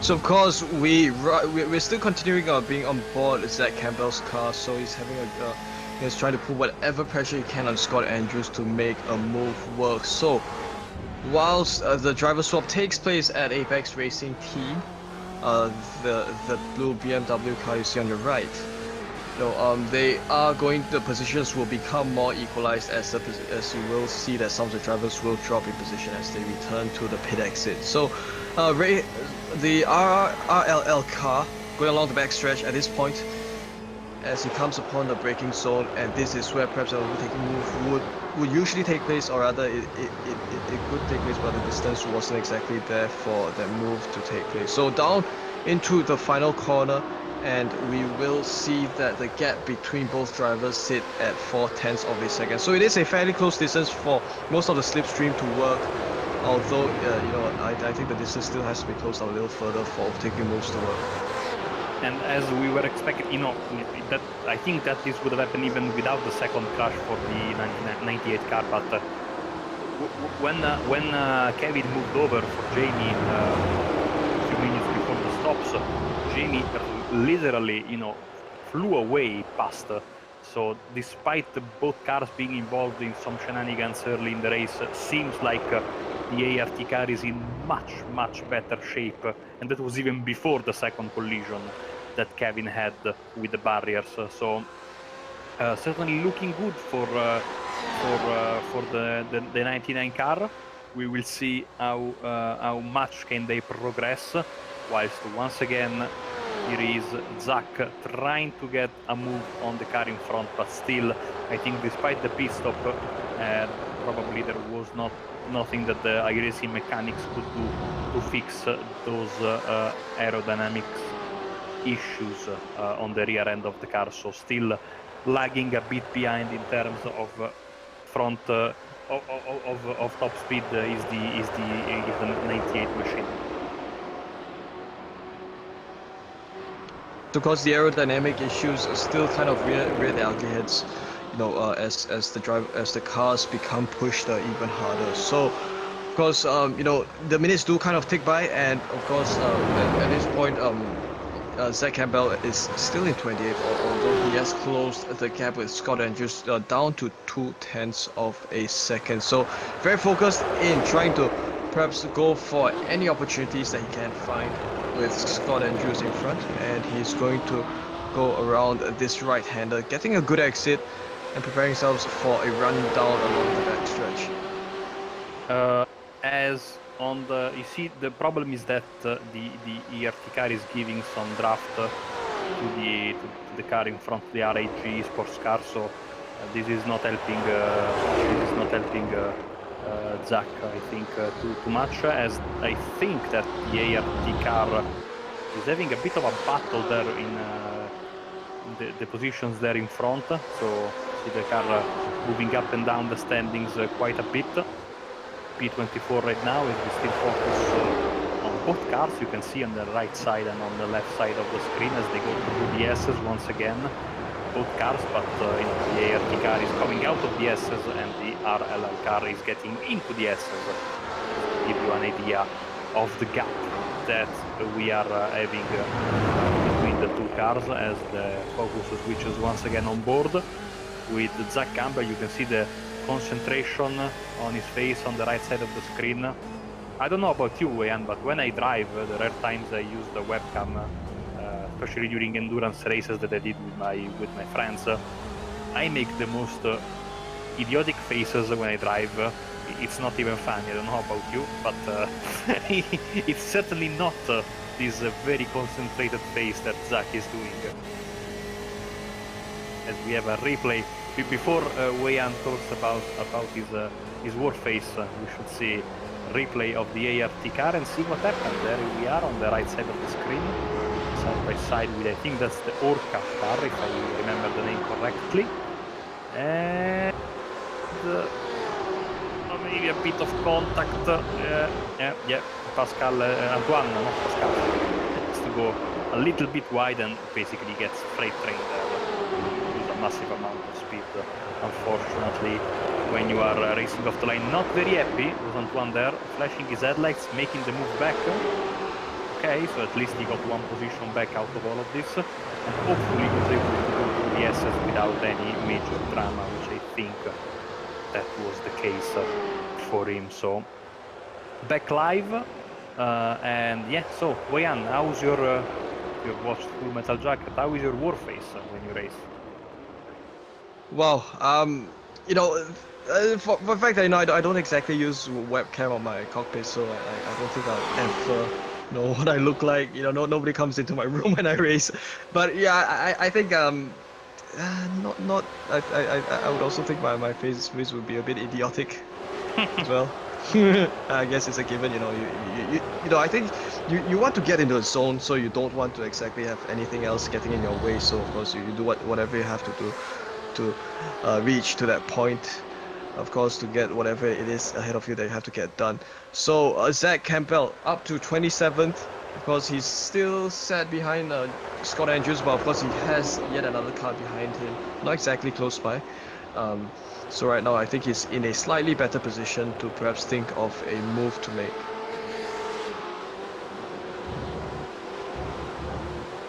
As we approach already past the 1 hour 15-minute mark in the race.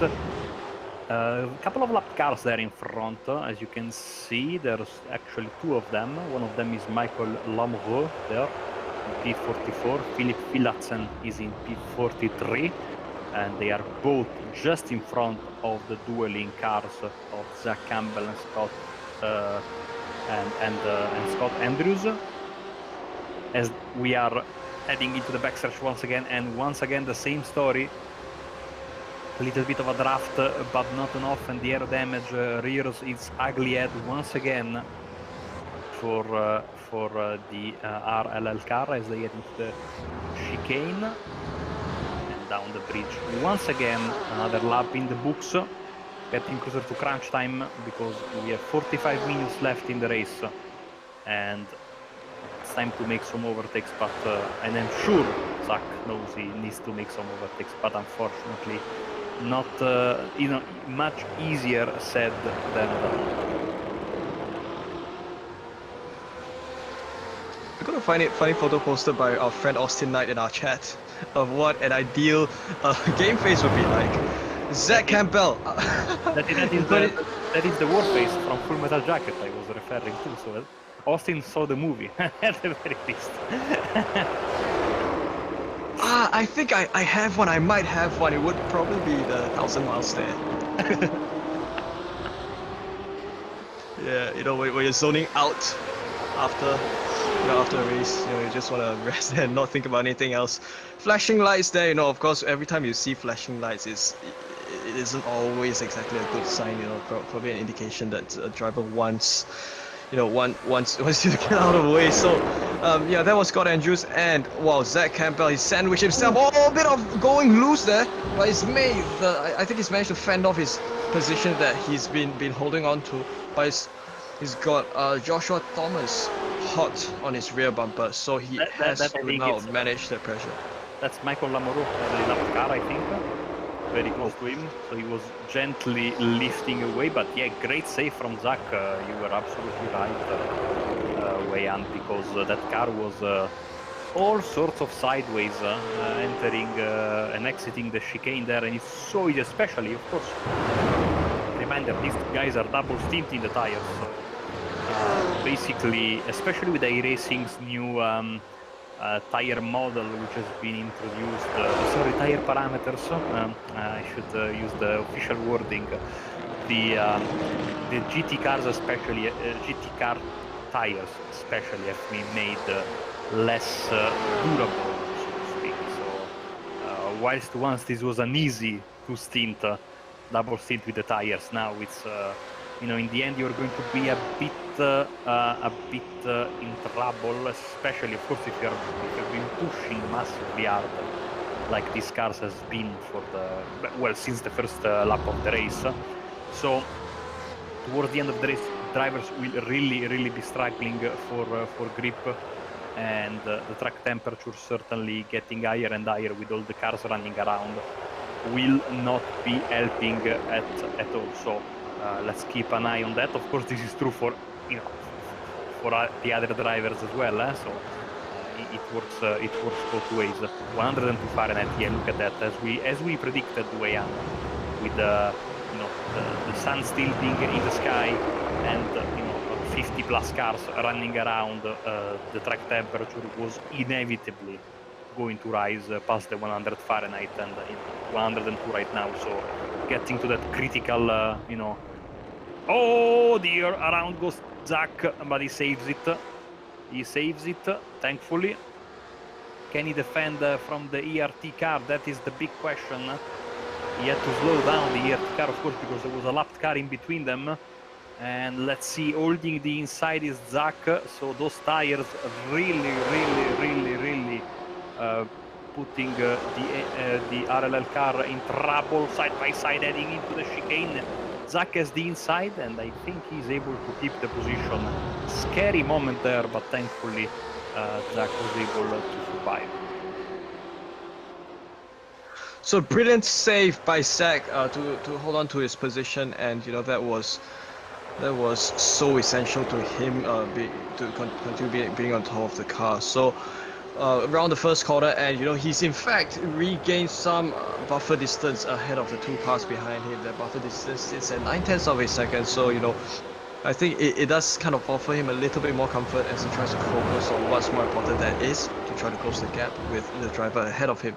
So driver ahead of him is Scott Andrews, 3.74 seconds. So it is perhaps half or a third of a straight length worth of a distance in order for Zach to cover. So it is something that he will have to set his mind on towards as he takes on the next couple of laps. It is the RAG Esports 2 car, one of the newest teams on the scene in esports competition, owned by Romain Grosjean, of course, F1 driver for Haas.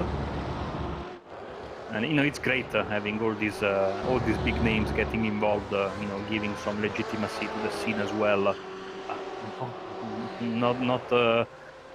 Especially with the team RLL, of course, who have been, a legendary team in North America for close to 30 years now in a variety of competitions. Of course, winners of the latest installment of the Indy 500 just a couple of weeks ago, but with their triumphs happening in Champ Car, in IndyCar, of course, in American Le Mans Series IMSA competition. So certainly, and of course the partnership with BMW that they have in IMSA, and that they had also when the team was racing in the WC and at Le Mans, gave birth to some of the best teams in terms of drivers, some of the most beautiful cars.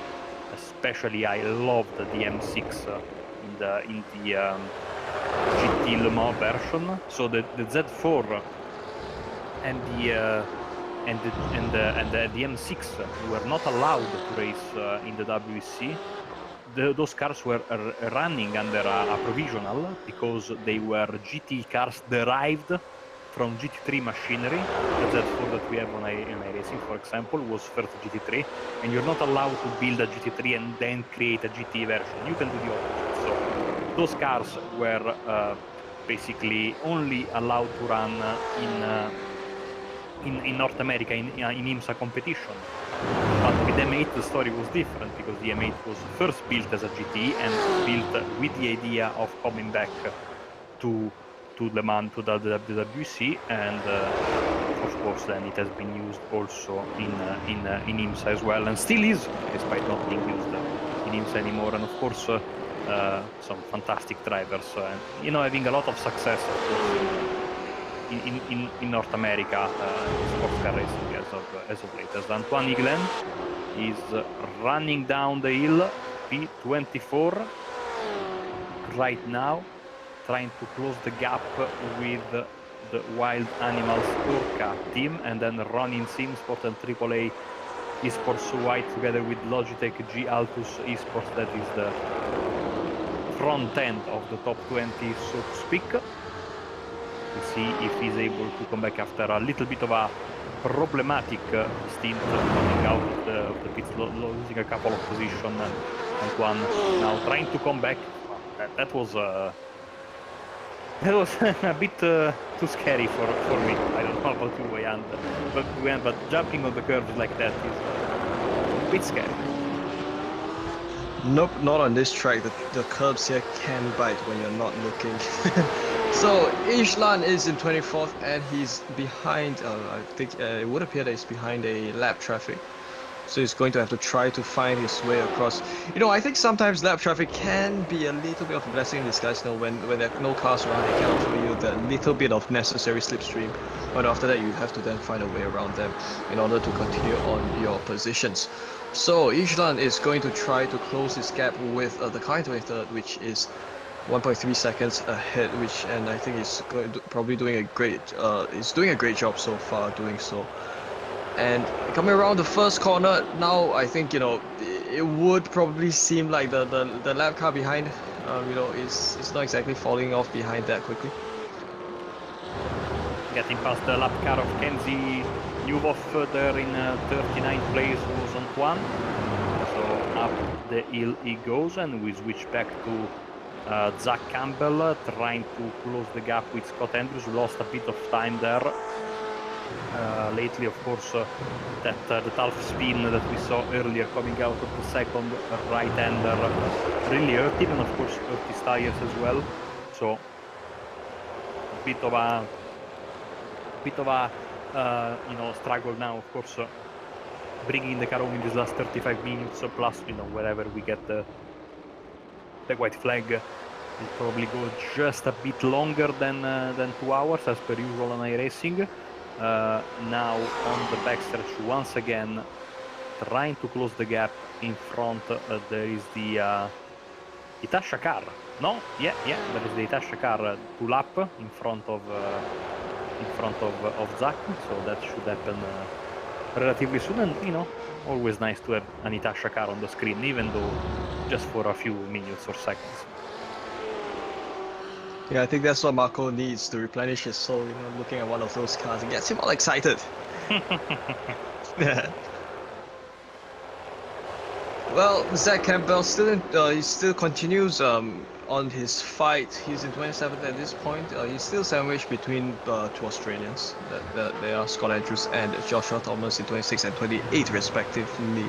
So he's got, I would think that he's kind of got some wide margins ahead and behind of him. So he has, I think, an average of 3.5 seconds, mean gap ahead and behind him. So this does, I think it does offer some assurance, because he doesn't have any more pressure coming from behind him, and this allows him to focus on closing the gap, which is the one gap ahead of him that he has to work towards closing. It is now the back stretch, and I think he's trying his best to overcome whatever aero disadvantages that he might have, that the car might have sustained, throughout the race. And like what you pointed out, Marco, that bit of a dent on the front left of a bumper, do you think that will affect the aerodynamics? We'll see. We'll talk about this in just a couple of minutes, because we are jumping quickly back to our interview with the RLL team engineers, and now they will chat about the Indy 500. Of course, we said just a few minutes ago, winning the race this season with Takuma Sato, of course. And so let's listen straight from them how important the Indy 500 is to the team. Special day on the American sports calendar. Someone's about to make a memorable moment that will last a lifetime. I mean, just to put it in perspective, Indy is something we kind of focus on all the time, even it's kind of in the background through the season at the other races. I mean, a couple days after the 500 finished, me and the other engineers are starting to look into different development ideas and what we need to work on, what we are lacking, where we think we can make up some ground, where we think we had an advantage, and what we need to do to keep that advantage and all that kind of stuff. So, yeah, it's definitely rewarding. And honestly, it makes you work even a little bit harder to defend it the next time. Yeah, Indy's definitely special. I mean, in the sim and in real life, it's obviously extremely fast, but it's so finicky, such small margins to find time, and you could have a perfect setup, and just like in real life, the track temp will go up 5 degrees, and then all of a sudden you're lost. So it's same thing, and it's all about making sure you have all your bases covered. But Indy's definitely a big deal for us. Bobby, Mike Lanigan, David Letterman. Oh, I can't thank enough for all the people. God bless you, my friend. Thank you very much.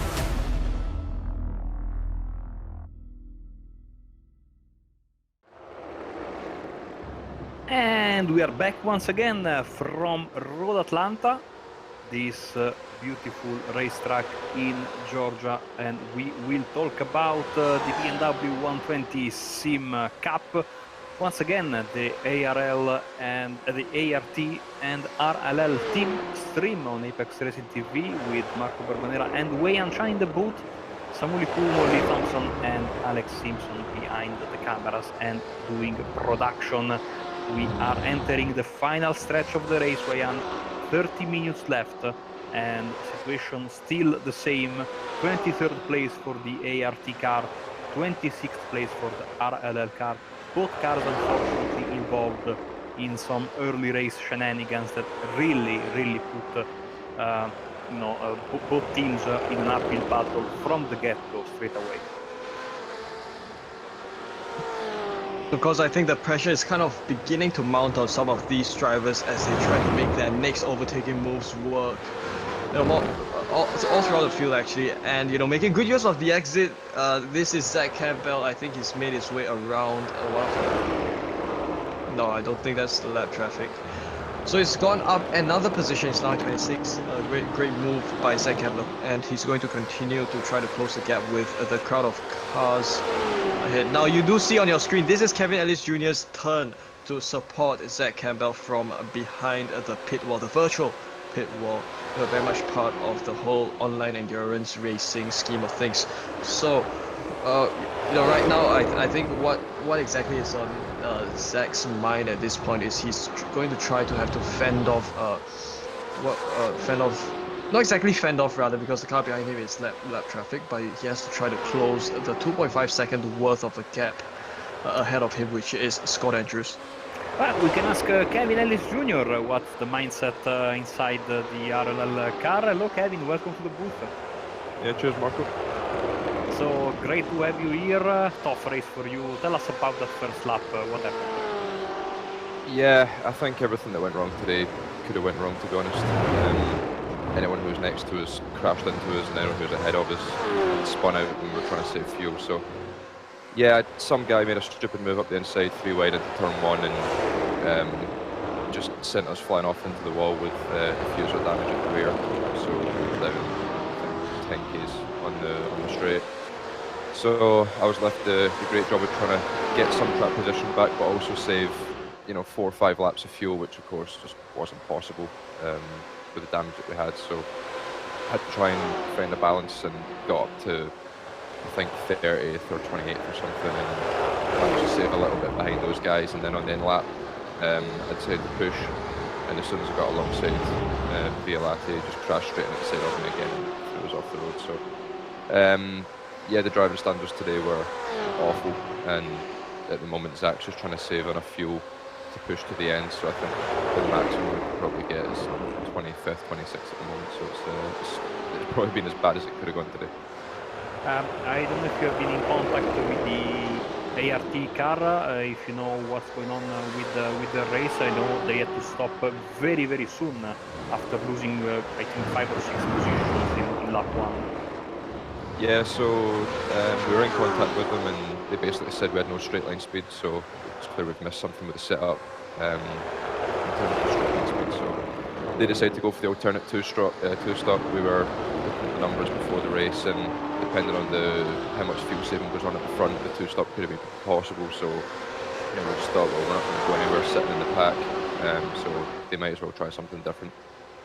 So that's what they're doing at the moment, but yeah, the car just lacks straight line speed, unfortunately. It's in the corners, it's grand, not a single thing wrong with it, but we're missing a good few Ks in a straight line. I think we're about 10 kilometers down on Coanda, so it's pretty clear that even without damage, the car's missing something in the straight line, which is unfortunate. But it's one of them things. It's a fine balance around here. It's a tough place to set the car up, so I guess we played it safe in terms of downforce, and it's cost us. I don't know if Weian has a question for you, Kevin.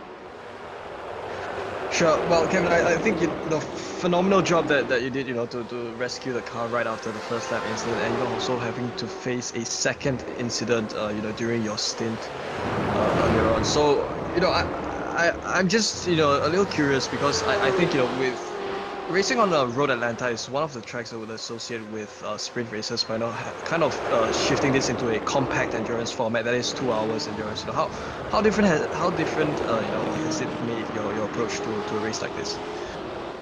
Well, we knew the race was going to be hectic. The fuel tank only lasts, I think, 53, 54 minutes, so we knew that back straight is going to be pretty packed with guys at the front of the pack who are wanting to lift and save a bit of fuel, and then the guys who are further back who are trying to make up track position. So it's one of them races where you can take the time, but you've got to get a move on at the same time. So it's a really tough balance around here. In races like Petit Le Mans, it's a lot easier. You've got 10 hours to get stuff done, and you can sort of relax a bit. But round here, we knew we were going to be under pressure, trying to save a ton of fuel and also maintain track position. And unfortunately, with me making the mistakes in qualifying, I couldn't quite get a grip on this car on low fuel and put it in 12th, and that put us out of a position where we had to make some track position up, try and get into the top 8. So I had to get a move on in the first stint, but also I had to save enough fuel so that I could give Zach the car, and he had very little work to do in that aspect. He could push to the end, but it seems a lot of guys with the 2 hour format just got a little bit impatient at the start there, and 3 win into turn 1 just does not go around here. So it's a narrow track at the best of times, never mind at a race start. So yeah, we knew it was going to be a hectic start. We've done our best, but ultimately there's not much you can do when the guys around you aren't paying attention. Thanks a lot, Kevin. Thanks for your time, and good luck for the rest of the way to you and Zach. Appreciate it, guys. Thanks. Kevin Ellis Jr. then, gracefully joining us for an interview with little more than 20 minutes left, Weian. And you could feel from his words, of course, all the preparation, all the training that goes into these events, and then to have it basically destroyed on lap 1, turn 1 for a bit of a excessive move from someone is certainly the worst thing that can happen, and it's not ideal, because of course all the hard work, all the preparation, all the strategy talk, basically you can make basically throw it in the bin and start from scratch with a damaged car and a lot of ground to make up. I think it is also worth mentioning that both Zach and Kevin, they've managed to do to the best of their abilities whatever was within their control and rescue the car all the way up to this point, which is such a remarkable position, back to position 26. I think you have never thought that a car could come back so many positions up from where the incident kind of let them down to. So I think they've both put up a stellar show for all of us, and so have the guys in the ART car over there, the other car that we have. And this is Zach Campbell. We're back. Look at him, or rather, we're back with him racing once again, and we're gonna ride on board him as he takes upon another lap. So he's now got some clear air ahead and behind of him. So I think at this point it is going to be a little bit of a hot lap mode for Zach. As he is sitting 3 or so seconds behind Scott Andrews, but 4 or 5 seconds ahead of the car behind him. So right now the focus is on the track before focusing on the next car. Dear, wow, that was a bit crazy from Zach, going almost into the wall there on the right side, into the tire barrier, able to save the day once again. But you can tell these guys are really fighting with their cars. They have been doing this since lap 1 because of the damage first, and now because of the tires getting more and more into that critical point of being basically rubbish. So again, look at that sideways entering the chicane is Zach, and you can see on the screen there on the right side of your screen how he's fighting with the wheel, trying to keep the car straight.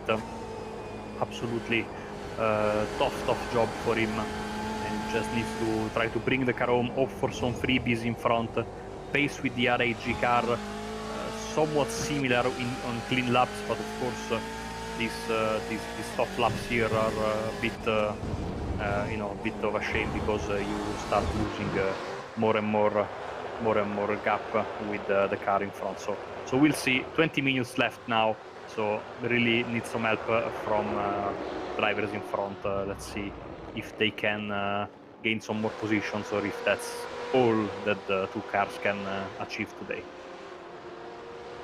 We're down to final 20 minutes of green flag racing here at Road Atlanta, and once again, great showing by Zach Campbell and also Antoine Hichlan, who's 3 positions up away.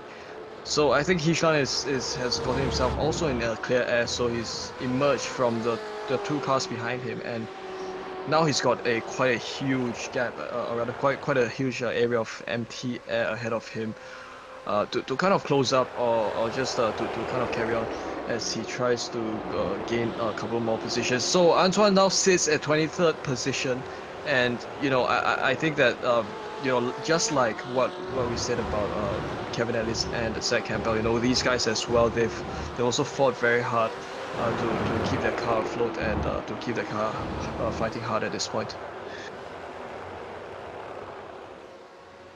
Still cameras on Antoine here as he gets the double right-hander. Don't think there is enough time to go catch that Logitech car in front, but you never know. You never know with these races. Of course, if you are new to iRacing, if you just randomly or by chance jumped into the stream, there are no random failures in iRacing, so not what you might have seen in the 24-hour of Le Mans that just ended in real life. You won't see the engine go up in a puff of smoke, out of nowhere.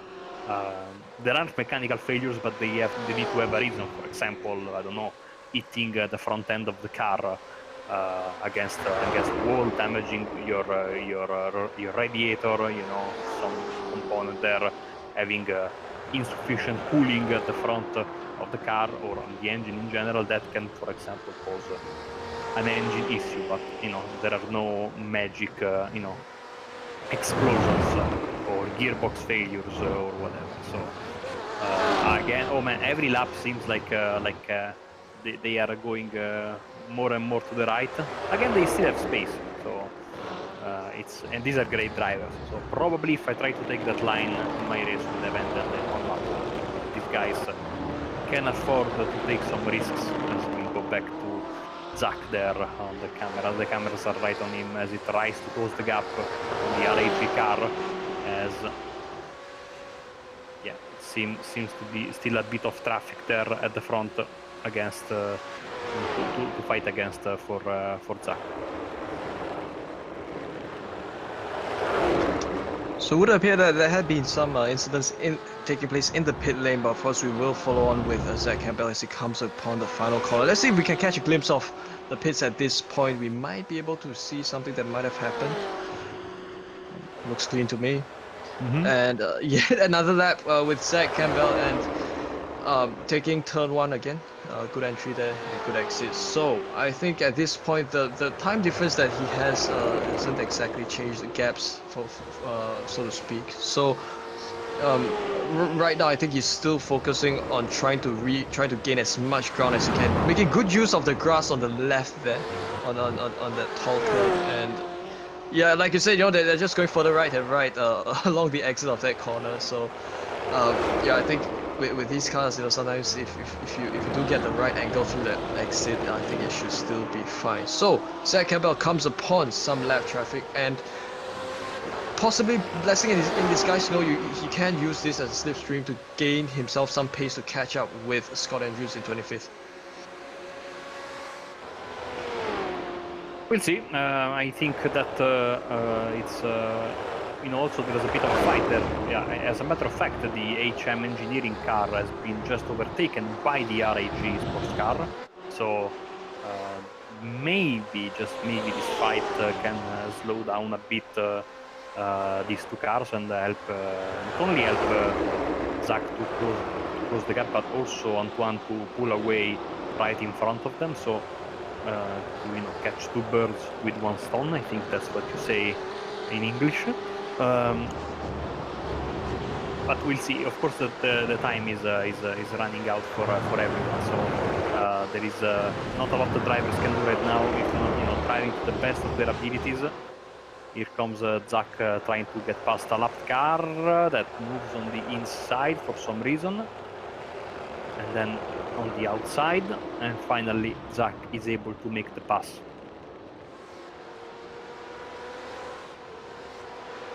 Alright, great move by Zach to make that pass on lap traffic. So, you know, that is kind of one additional hurdle down for him. You know, make good use of slipstream after that, just move over, make your way around and continue on your pursuit of the next car ahead. So, that is going to be Norbert Leitner, who is in 25th, and that is going to be his next ideal car to gain a position from. And this is the HM Engineering car of Norbert Leitner. Of course, HM Engineering, Indonesian-based sim racing company, of course, very much known in this region. And they're just doing such a great job, you know, being present in the sim racing sphere. So, you know, the gap sits at 2.5 seconds between Leitner and Campbell. So right now, I think it is going to be up to Campbell to try to close that gap.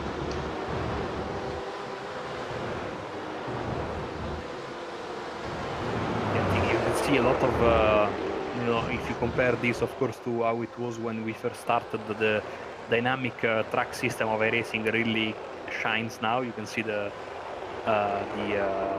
racing line being much darker than it was. I'm still a bit upset for iRacing that it is not that easy from the various camera shots to see the marbles. You need to be at the right angle, you know, and then when you get close to them, they kind of disappear. But if you run over them, you can hear them. So, you know, because I love seeing, you know, the more a race in real life goes on, to see the pile of marbles and other random stuff that gets accumulated on the outside of the racing line, and especially after a long race, looks like you have to go through some you know, a rally stage if you want to move outside of the racing line.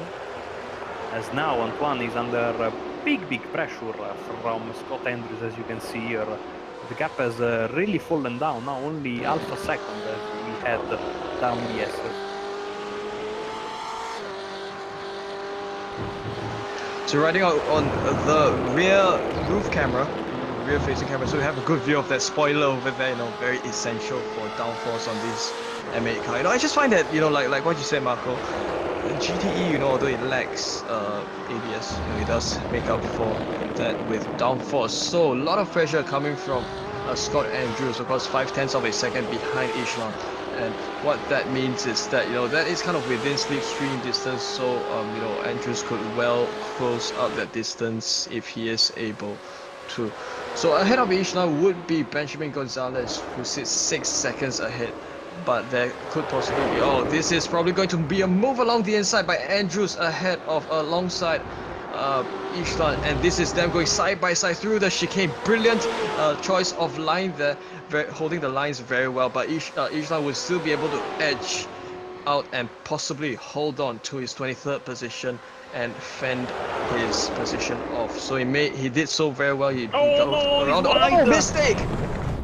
Ouch! Hard into the fence. Oh, that's so unlucky, because he made such a fantastic defense, as you were saying, Wei-An. And then in the first corner, and if you lose the car there, if you go to the grass, it's like going on an ice skating rink. There is no way to save that. Hard contact with the barrier for Antoine.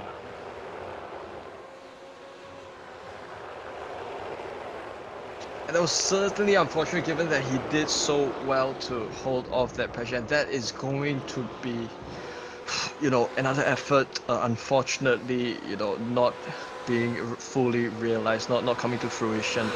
So we're now back with Zach Campbell, who's moved up to 25th, possibly as a result of that. He's coming under pressure from, or he's not coming under pressure, he's now inching ever so slightly closer to Leitner. The gap has reduced down to 0.5 of a second, so this is going to mean that it is going to be a bit more convenient for him to come within attacking distance of that car ahead. So he comes down this right-hander, the final right-hander, and so we're gonna have a replay of the crash from on board Ishlan's car. So this is them side by side through that section, and you can see that it's going all well and smooth across the chicane down the backstretch. They're all close together. So Ishlan is now ahead of the other BMW behind, but this is now, you know, it was just a mistake going along the entry into the first corner, you know, destabilizing the car, and that was enough to send Ishlan off. Yeah, very unfortunate for him. Fantastic defense there into the final corner that he had. Zach Campbell now trying to get the move. Of course, as Kevin was talking to us earlier, there might be some drivers on different strategies, drivers trying to make it on 1-2 stops, so we'll see if people are trying to save fuel or not in these closing moments of the race.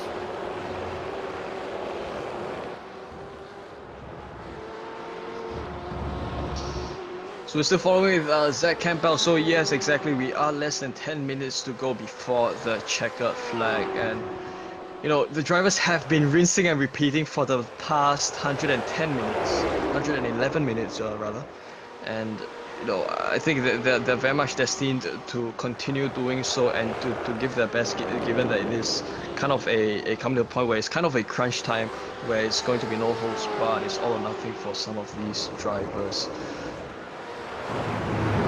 And of course, the more you get into these races, even though these drivers are used to do a lot of you know, endurance races, of course, the more you go on, the more it's a mental struggle, trying to keep concentrated and not lose focus. You know, every corner that you do. By the way, let's have another chat with the RLL team engineers, and this time they will talk to us about their expectation for the rest of the 2020 IndyCar season.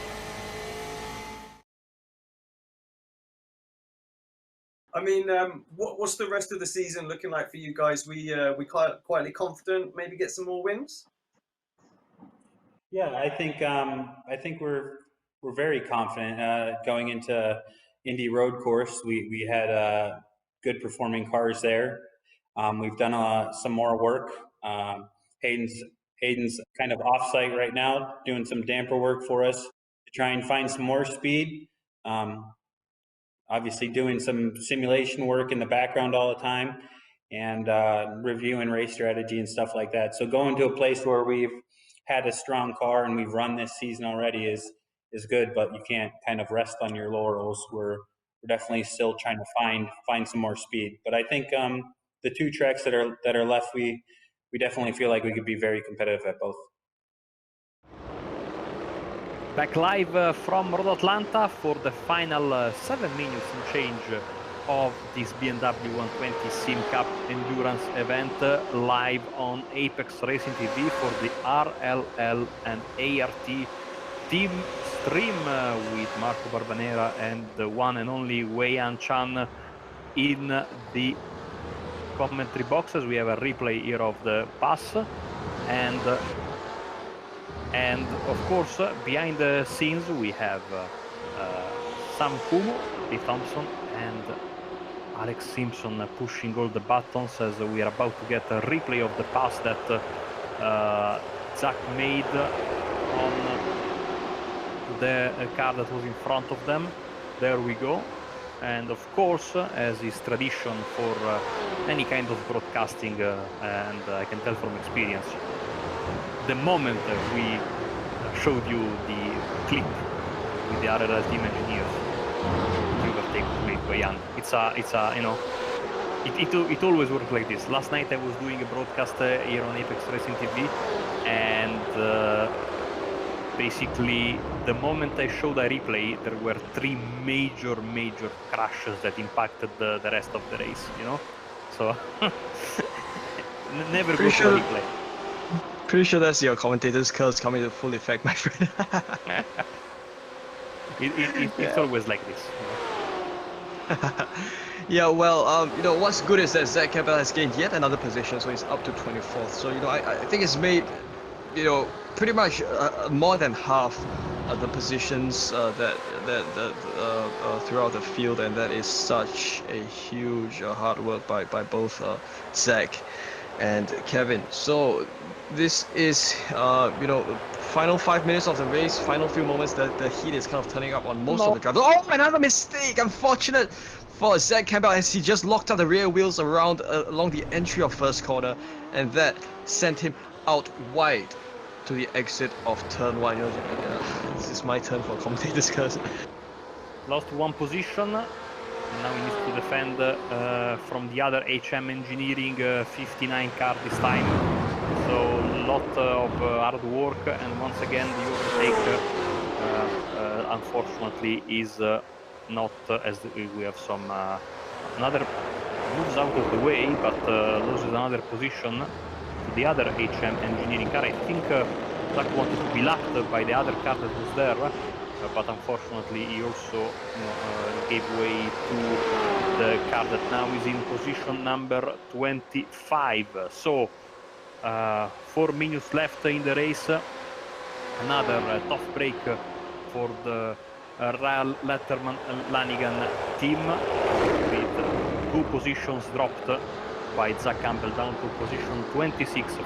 Unfortunately, the ART car is also in big trouble after smashing into the fence in turn 1 few minutes ago, after a brilliant defense move from Antoine in the previous corner. Unfortunately, that car suffered some massive damage to the front end. So with 3 minutes left at this point, Wei-An, I think you just switch to you know, survival mode, just you know, but those 3 minutes, especially if you are at the front, but even if you are like if you had a terrible race, or if you had a tough race, or if you had a good race, fantastic race, these 3 minutes can last like 3 hours almost, because you want to get to the checkered flag and finish the race for different reasons, of course, with different motivations. But still, it's you know, it's always tough to get to the end. You need to be careful and not make any mistakes, because you can really throw everything away as we are heading into the final few laps of this race. Absolutely a charge down towards the final few moments, and you know, you can just see in the near distance battle between 2 cars ahead of him. A little bit of a loose rear end, Zach Campbell along the exit of the final chicane, and down to the right-hander. So, you know, if you do have a look at the 2 battles that take place in front, I think we're very familiar with things like that. You know, when 2 cars are battling, they do tend to kind of become a little bit slower collectively, and that does kind of draw them closer to the car behind them. In this case, that is Zach Campbell. So, you know, if the 2 guys are still fighting it out, you know, with this short amount of time left, you know, it leaves for us to understand if if Zach will still be able to draw distance, draw close to distance with who is Rasmus Busk in 25th. So yeah, to confirm that car that Zach led by was the race leader Valtteri Allender, but unfortunately Rasmus Busk was able to sneak in and get the position from Zach. So that's how we lost position number 25. Going into, I think there's a couple of cars in the pits. Maybe these are the cars that try to make it on fuel, and unfortunately for them they failed just short with less than a minute left now. Unfortunately, these are all cars behind Zach, so there will not be any freebies. And now it remains to be seen, of course. I think Alander just took the white flag, therefore this will be the final lap of the race. It's all going to be a game of keeping everything on all fours for both Zach Campbell as well as the ART car that is being piloted by Ishlan. So right now, you know, it's going to be 100% focus mode as he's going to have to take this car home. Going along the left-hander, you can see that, you know, the car was a bit unstable along the exit curves. And he's now going upon the two right-handers supposedly for the final time in this 2-hour-long race. Does so nicely, and you know, the traffic behind him is relatively clear. Those behind him are lap traffic, so he's in a relatively safe position. And you know, all that's left is just this home stretch. Yeah, cars are on the back stretch, and just a few corners left as there is a slow car there. The Red Face Racing by JRT car just in front of Zach. I don't know if he will be able to get the position. I don't think that will be the case. And as the leader takes the checker flag, is at 26th final position for Team Rahal Letterman Lanigan Racing in this BMW 120 at Road Atlanta. After 2 hours and 95 laps of very, very tough competition, tough race for everyone involved, and you know, great at least you know, job and dedication for the RLL guys to bring the car home despite having you know, good number of issues, unfortunately, all of course cascading from the turn 1 crash that we had, and that of course was not Kevin's fault, but was more of a rash decision, a bit of a excessive maneuver by one of the competitors getting into turn 1 3 wide, which is of course not recommended in the best of situations, but especially of course at the start of an endurance race. So we are waiting for a few of the cars run past the start finish line, and then we will be able to give you an idea of the final results of the race, and you know, go to the final thoughts from this BMW 120 at Road Atlanta.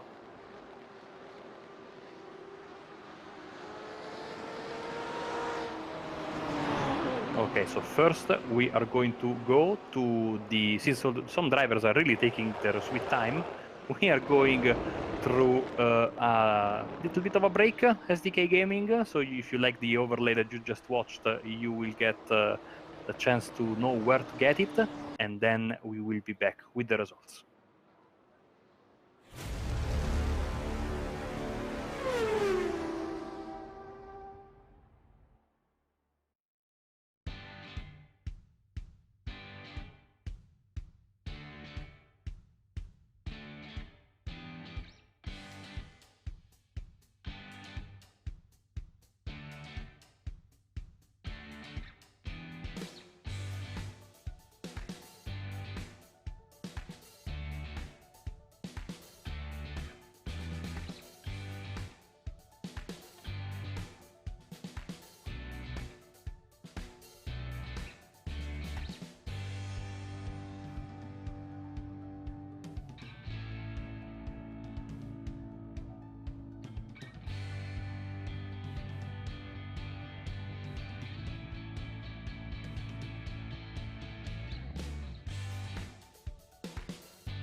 Back live once again for the post-race show here on Apex Racing TV for the ART RLL team stream from the BMW 120 Cup from Road Atlanta. Marco Barbanera, Wei-Yan Chan. We have, of course, Alex Simpson, Samuel Ikumo, and Lee Thompson behind the scenes.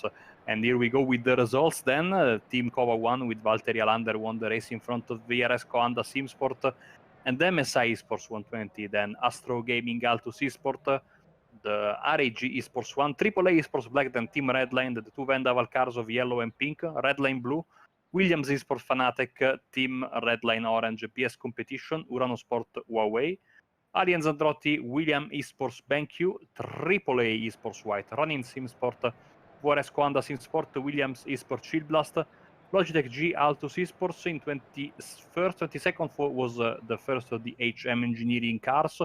In front of the other RAG Esports car, the other HM Engineering car, Redface Racing, Team RLL, the car we mostly focus our broadcast on, finishing P26 in front of VRS Coanda, Evolution Racing Team, Wild Animals, Wicked Motorsport, BSNXT, BR Competition Black, Volante Racing GT, the Speed Monkeys car, Outbreak Sim Racing 9, Down Under Quokka, then Team Vikings, Outbreak Sim Racing 38, Imperial Motorsport, Low Grip Racing in 40th position, then BMW 120 Motorsport Race Team in 41st, NSR Red in 42nd, 43rd place for Ascari Autosport, then Bold Eagle, 7 laps down, unfortunately, the ART car, and then the retirees were Turn 3, CGP Esports, Kova 2, Ronin Simsport 2, AAA Esports Green, and finally Urano Esports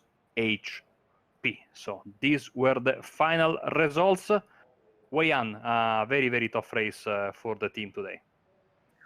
Oh, it certainly was. I think there were so many challenges that have been thrown, right in front of the drivers of both teams, of both RLL as well as the ART cars. But, I think the drivers did, in fact, do their best and gave everything they've got to come home with as best of the result as they could have obtained. And that was very much the case for both our cars. And, I think for the RLL guys to come back around the midfield after having fallen all the way back, that was such a phenomenal performance by those guys.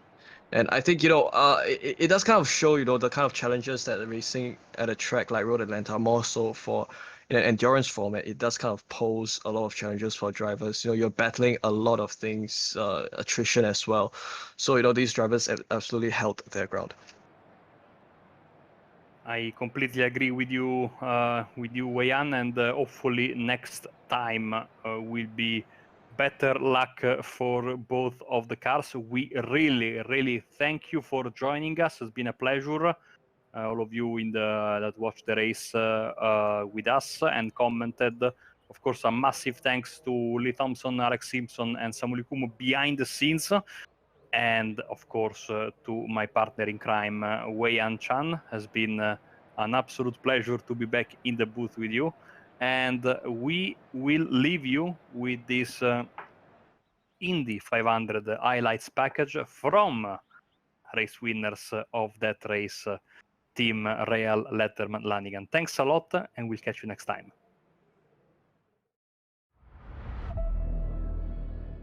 Today, a centuries-long tradition will be renewed. A very special day on the American sports calendar. Someone's about to make a memorable moment that will last a lifetime. We have a very competitive car, and hopefully we'll have a great opportunity for the last stint. To be in the first 3 rows is a miracle here. So Takuma, myself, Spencer in row 4, it's a great job by the RLL team. Takuma Sato has never started on the front row. So all the walks done over the course of the winter, the Rahal and Lanigan Racing did a fantastic job. This is the greatest spectacle in racing. Today we can shine. Drivers, start your engines!